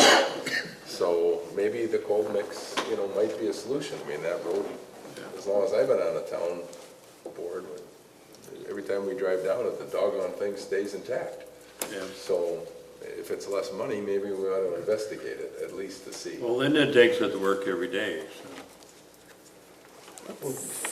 West Dunn Road, you got it marked from Reynolds to Bay Shore. Yeah. Is that the actual measurement? Yeah, it's Because 5.9 or else it's 0.0. approximately a quarter mile of that belongs to the county now, it's HH. Oh, no, we're taking it from, So that 5.9 is taking that into account? Or? yeah, because they turn the corner there and go the other way. That's a county road. We take it, that's correct, Linda? We'd be looking at it, Yep, doing it from- from Martin to Bay Shore then. Or County HH to Bay Shore, not Reynolds. Oh, that's right. I'm sorry. You are So I'm correct. wondering if that extra quarter mile, is that figured in that .59 or is it? All right, let's, Well, I have the distance. go, it would be from- Cherry Road Yeah, rather. from Cherry Road, which is HH, westerly, down to Bay Shore Drive, 3,115 feet, so that's roughly divided by 5,280 equals how many miles? 61% Okay, of a mile. there we go. That one. So that's the length, I have no idea. include, you know, from the intersection. It'd probably be about 6/10. 3,115 divided by 5,280. 3,115 divided by 3/4. 33.2. Well, that was pretty close. 0.59, and I said 6.1. Oh, 6, okay. So that footage is What is like that, that. 0.59? I just Well, had there you go. I had the wrong road. Laddie, are we getting feedback from one of those mics? I keep hearing that.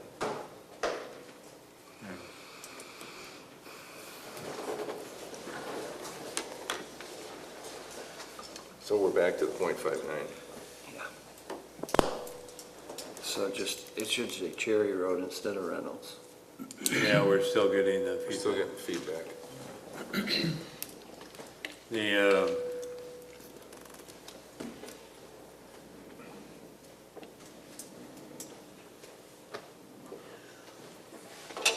I have no idea what that bridge thing is going to cost to get those stones back in, to fill the void. What did it cost to do the dam? Just, do you remember? 23,000. So that's a bigger area. And it's how many years later? You can figure it's probably be double that. But we do get cost share on that, on this one, from the county or the state, somebody, right? Would it be any cheaper to do like they do for the docks? Drive sheet piling down and then pour concrete? Or is that pretty expensive? You know, they make the docks, they pound them, that big metal in. And that was, Well, when we were out there that day, you found an area where it's already, right. Sagging, it's wide open in there, yeah. It's gonna cost a few bucks to get that fixed. You know, if you do that on the outside, say a foot out or something, and then just fill it with concrete. I don't know. I have no idea how much that costs. Would there be any option to secure some funds in addition to cost sharing with the county? Maybe secure some funds from a DNR program or something, since it is over a creek, and I could certainly check with someone.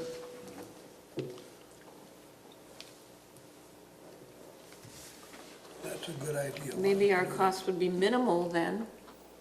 We'd have to have an estimate, though. DNR owns the lake, let's cross share it. We'd need an estimate to start things rolling. okay, I can try to get that. I have no idea where it's at.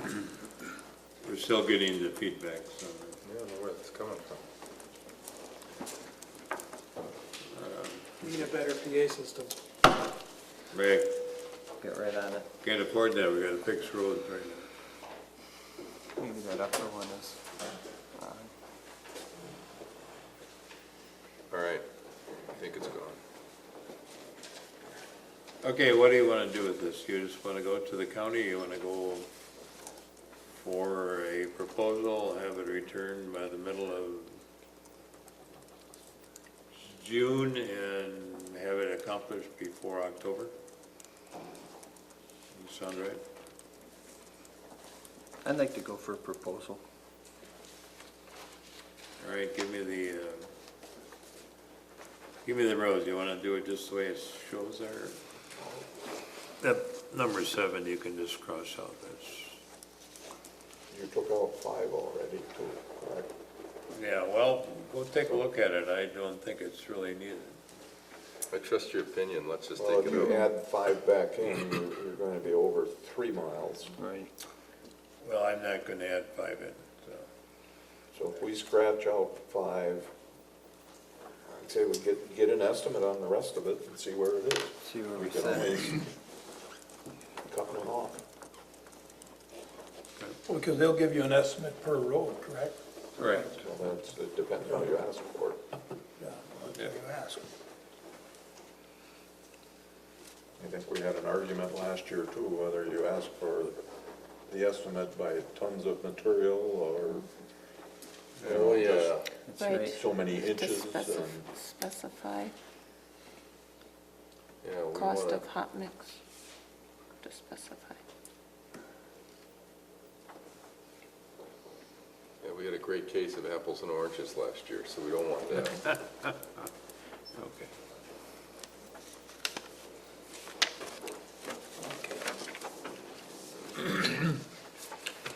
And then the RFP for town road ditching, mowing, not ditching, I mowing. think we already have that ad to go out for mowing, correct?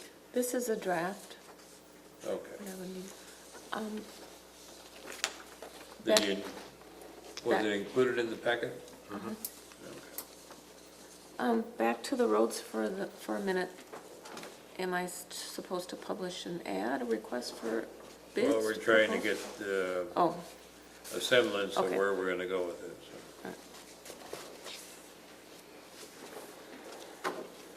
so. Now, if Richard were to give us a big check we could spend, we could do all of it.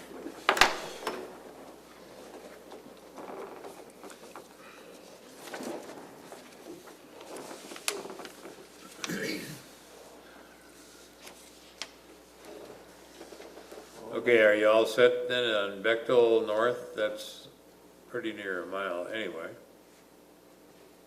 Is that really in need of it, Dan, or not? Well, I think we need to do something with it. Whether we do a chip and seal to prolong its life a little bit, but I think you saw it's pretty well alligatored all over the place, Yeah, that one definitely needs something. so. All right, so we'll leave that one in.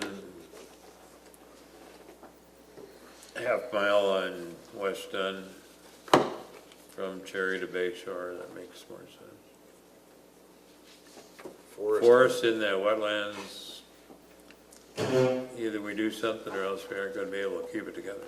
You're almost gonna have to do something with that. Old OR, I don't know, we're gonna do another overlay at Cold, do you think?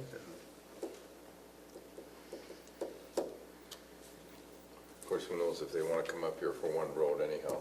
I don't know if anybody uses them. I could call Greg and ask him.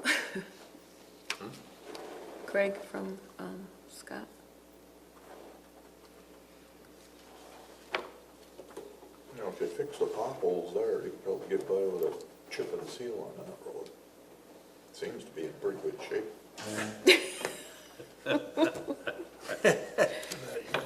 All right. If you're gonna call Scott, then have him throw it, throw us Yeah, I wouldn't be able to do that. It would have to go out for a formal bid. I don't think I can just call and pick somebody and ask for an estimate. well, then we'd have to say that we would look at cold Yeah, versus hot mix too. I couldn't, he's up here enough. We could certainly get a guesstimate, I guess. Well, he'll come up and do it, only he tries to get it arranged for when the other towns do it. He does a lot in Union, Brussels, Jacksonport.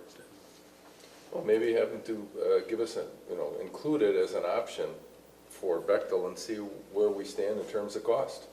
Yeah. Bechtel and Old R? Yeah, I mean, it might be a good idea, I don't know, I might be completely wrong. But if we're gonna go out to bid it, to try and figure out some way to do it, we might as well at least see what the option might be. Well, if we can do something on, get some kind of price on a cold mix versus hot mix. Of course, nobody wants to give you a price on hot mix because one is in concert or competition with the other. All right, we'll get something together. Have them turn around and get it ready for our June. When do we meet again? June 22nd.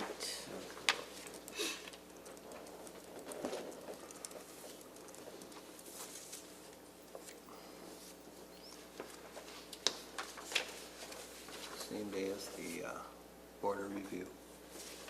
So when you guys do have some time, take a look at the depressed areas, Whitefish on west of Reynolds and also west of Country View, and if you have any better ideas on what to do with the right-of-way problems. Didn't we kind of think that we were going to send them a letter as a first step?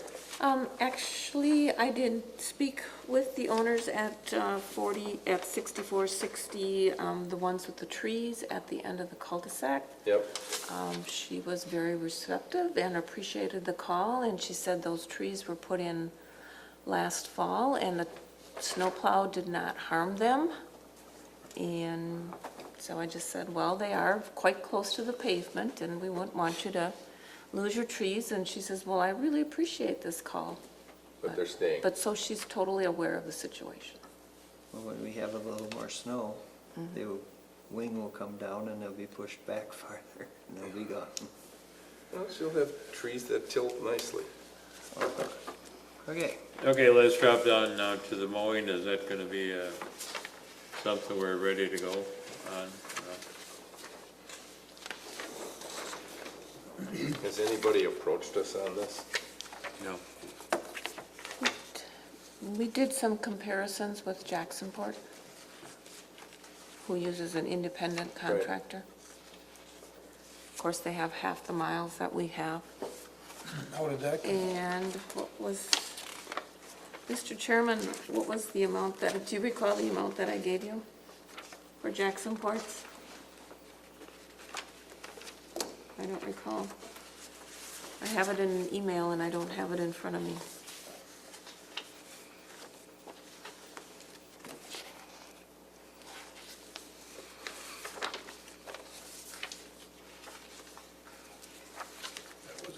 I could go look real quickly while you talk about the roads. I could see that coming. They saved some money. Okay, we'll leave it. No, We just hold it. spent $8,500 last year for mowing. That was one cut, I believe, correct? Okay. In the Here end we of go. July. For those of you who think I don't know what I'm doing, hang on. I'm not touching that one. No. I forgot the number. I wait with bated breath. Paving and mowing costs. Here's a short version. They did 2.2 miles of road on Lawrence for $237,240. That's paving, though. And Pile Construction did the town ditch mowing of 44 miles. Two cuts, 10 foot and 20. They paid $9,534. This year, Pile passed along certain fuel economies and will be discounting the cost to $8,980. So if we did 84.5 miles for under 9,000, I think we're getting a pretty good deal. Yeah. Is that what you said we caught? No, We did last we time? did one cut last year. Right. We did one cut last year, Okay. he did two. $8,525. And how many miles do So we they have? did 44 miles For the for same money. $9,000. Yeah, but they cut it twice. It'd be 88 miles. Yeah, they cut it Right. twice, we did Yeah, once, that's but true. we're looking at Right. 16 grand to have them cut it twice, Yeah. which is probably what we pay with the county. Okay? Good point. Send it out, see what's up. How much will the ad cost us? Let's think of it that way. If I do a really, really small box ad, maybe $75, $80. Oh, yeah, that'll cost us anything. Okay. And how much did they pay, how much was it, 2 miles for 100 and? They did 2.25 or 2.1, something for. 2.3. Yeah. Who did that? 200. 2.2 miles, Lawrence Road, northeast asphalt, 237, 240, and 60 cents. 237,000. Wow, that's $1.15. Yeah, 115 something Well, per, of course, they did completely pulverize that road. yeah, shoulder. But they didn't. Guess we're gonna be doing like a mile then, huh? Yeah. So it's now what, we're gonna do every 160 years we'll get the town roads paved? Well, you might have to go back like you did many years ago and everybody okayed a bond for 300,000 and had all your roads done. I think we're gonna buy a gravel pit. Let's see. All right. Well, that's what it costs Yeah. money. So I'm publishing the mowing request. I don't know, do you think it's worthwhile or worth our effort or not? To the members of the town of Sevastopol. I take a flyer on it, at least see what kind of response we got. All right, why didn't you publish what you had? It looked pretty good.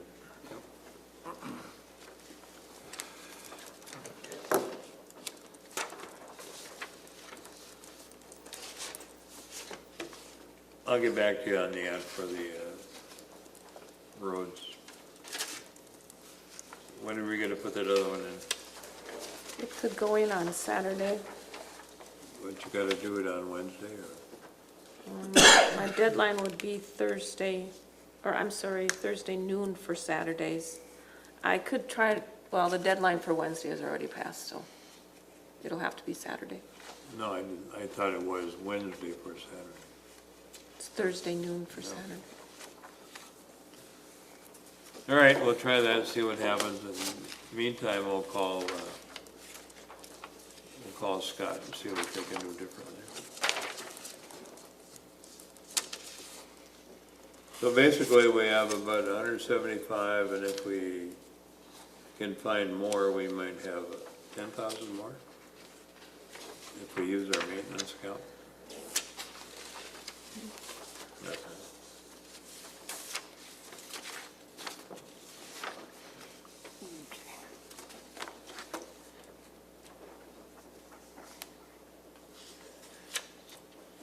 Okay, approval of vouchers, claims, and bills would be next April 22 through May 28.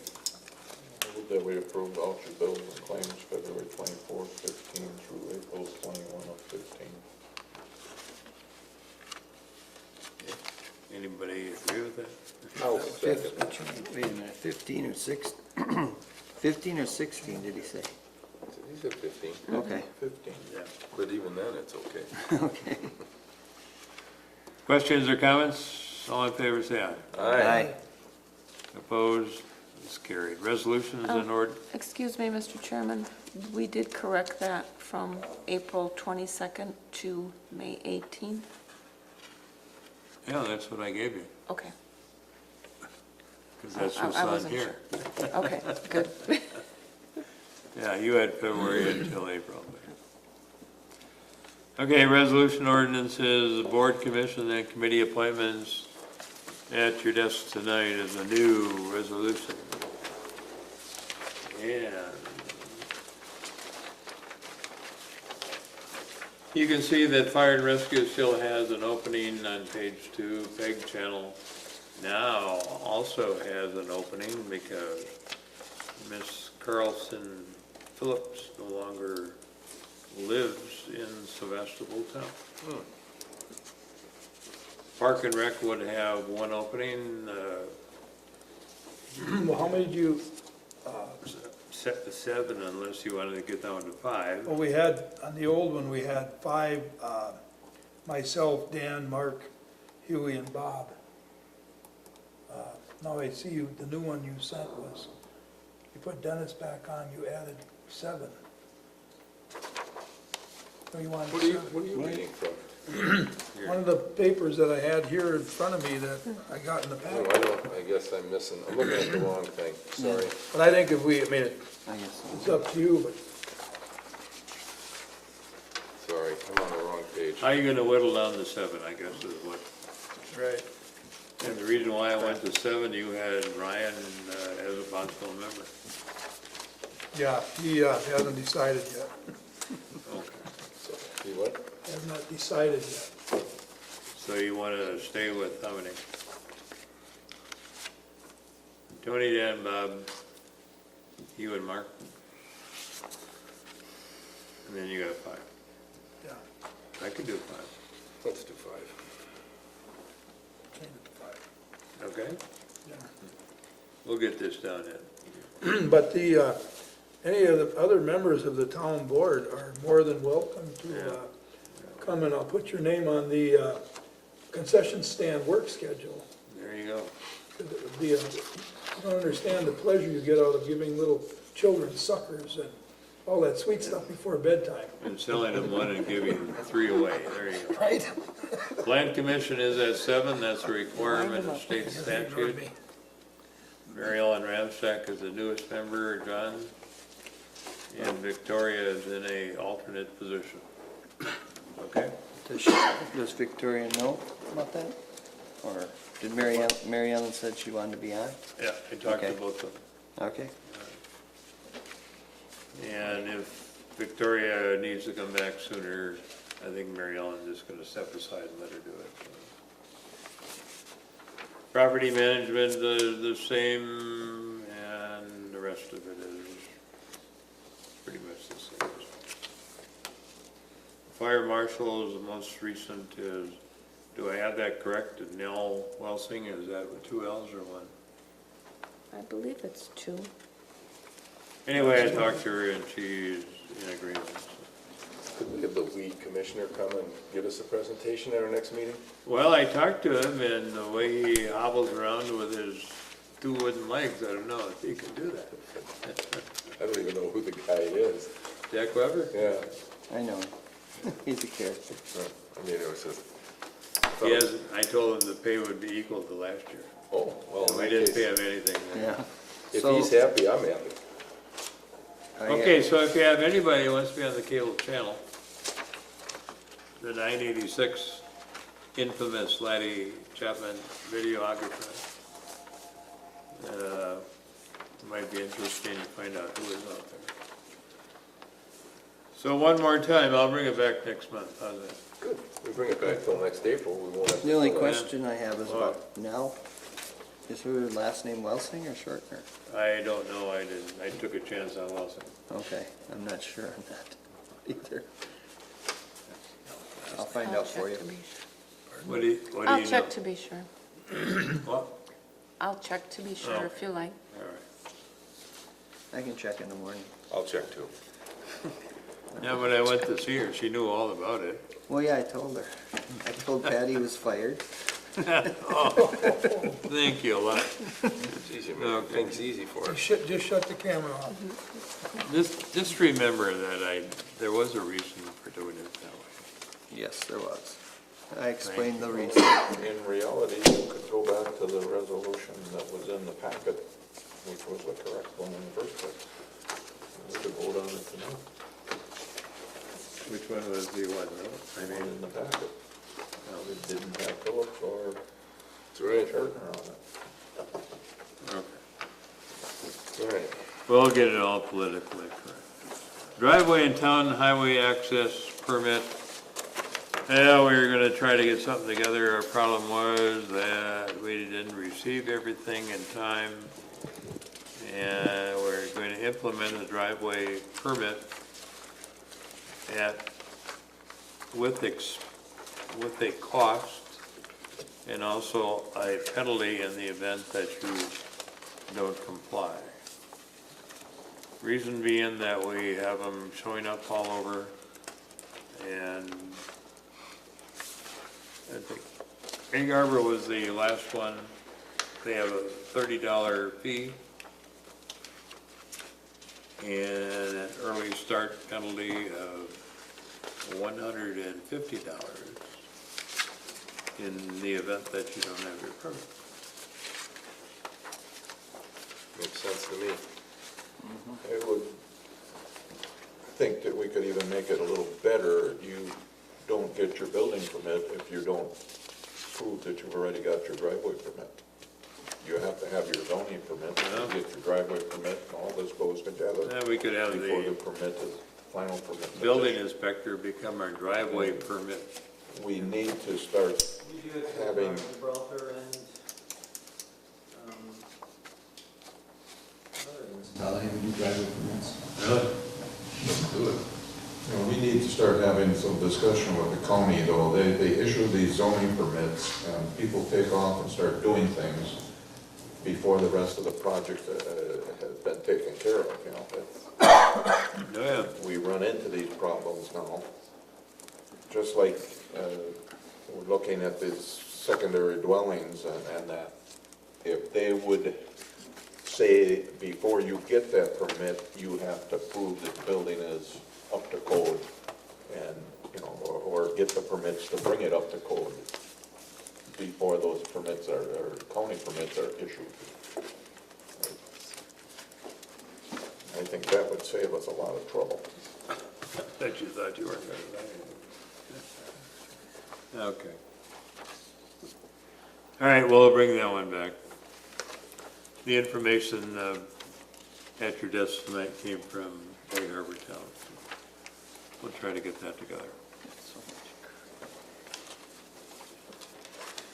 Correspondence was a thank you from Robert Papke. Thank you all to be such wonderful people and for doing a good job and letting me be on your plan commission that I no longer want to be part of.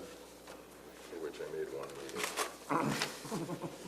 And also the fire report from the city of Sturgeon Bay for the month with a notation on the work for highway right-of-way permits.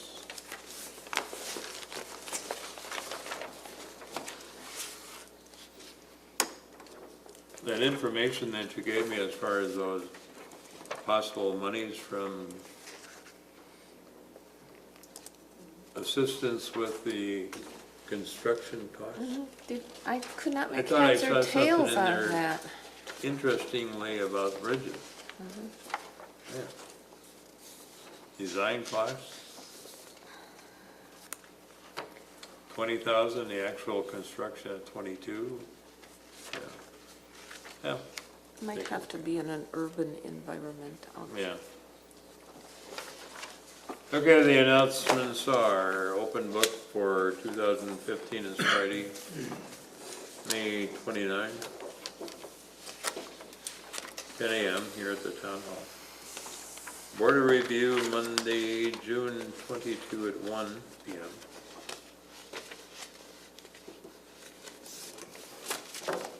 Is there any reason why we don't change our meeting time from 7 o'clock until 4 o'clock in the afternoon? We're compelled to be open as a Board of Review. 3 hours, for right? 3 hours. So if we do that at 1 o'clock. It's fine with me. Should we try it? Yeah. I'm on vacation. Oh, I don't John care. can't make it. I'm on vacation. Where are You gonna make both or not? Yeah. I'm going to Country USA right after that on Tuesday. So I'm on vacation that whole week. So let's try it. Oh, so we bring it out earlier to help you do it? Where are you gonna be gone? I'll be gone. No, Monday's fine. He'll be here Monday, then I'll he's be going. here Monday and then we're going. So, So we just changed the meeting to coincide with the end of the Board of Review. Linda, is that gonna work for you or not? It doesn't make any difference to me. As long as the Board of Review doesn't run Yeah. longer than 2 hours. We have to be in session for a minimum of 2 hours. 2? A minimum of 2 hours, correct. No, we I could thought it have was it at 3. Yeah, So even if we did it at 4, give an hour break. As long as, you know, the people can make it there, if something comes up, but.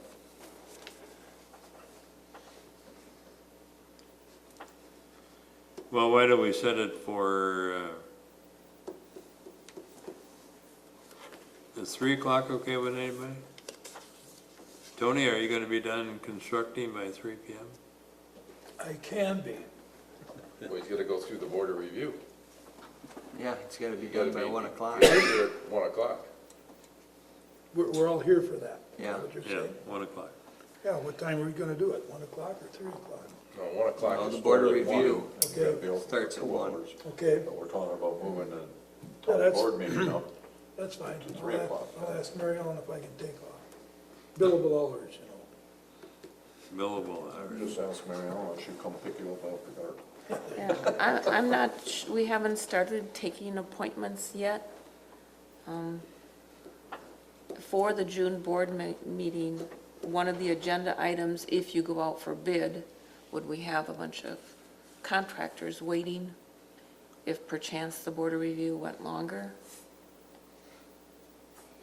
Otherwise, the June agenda would have the alcohol beverage license approvals, perhaps a follow-up on the non-compliant building permit situations,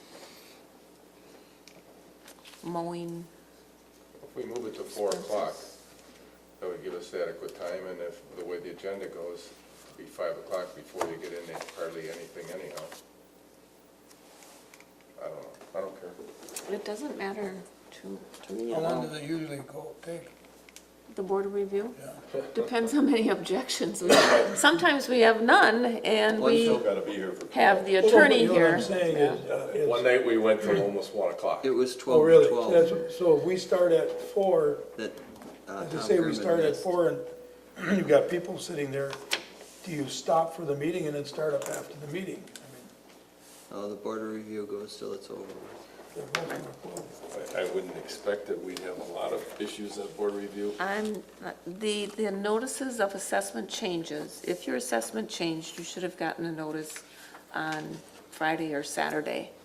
So they went out, I received 2 calls today regarding assessments, so hard to say at this point.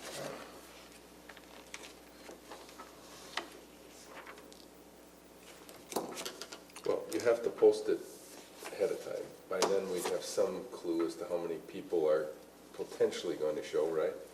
It's already been published as required, so. Do you have a time already? No, I'm not The Board of Review is scheduled to begin at 1 PM. It will begin at 1 Oh, no, I PM. wasn't talking about that, Yeah. Linda. I was talking about The the meeting. town meeting. Yeah. Yeah, no, I know board of review is done, so. All right. Whatever your pleasure. Open book is still gonna be on the 29 at 10. Board of review will start at 1 o'clock at the town hall. We're 2 hours long. We will go to our regular board session at 3 o'clock, provided Tony had the day off. Do we have any agenda items for next meeting outside of the driveway stuff? Yeah, we gotta start looking for a new attorney. Yeah, okay. I think we should start doing something about it. Is he retiring? For new legal counsel, is that what you're saying? Totally. Okay. All right, very well. Any other?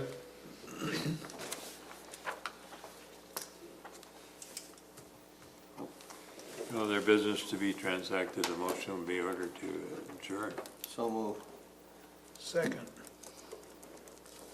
Motion made and seconded to adjourn, all in favor say aye. Aye. Aye.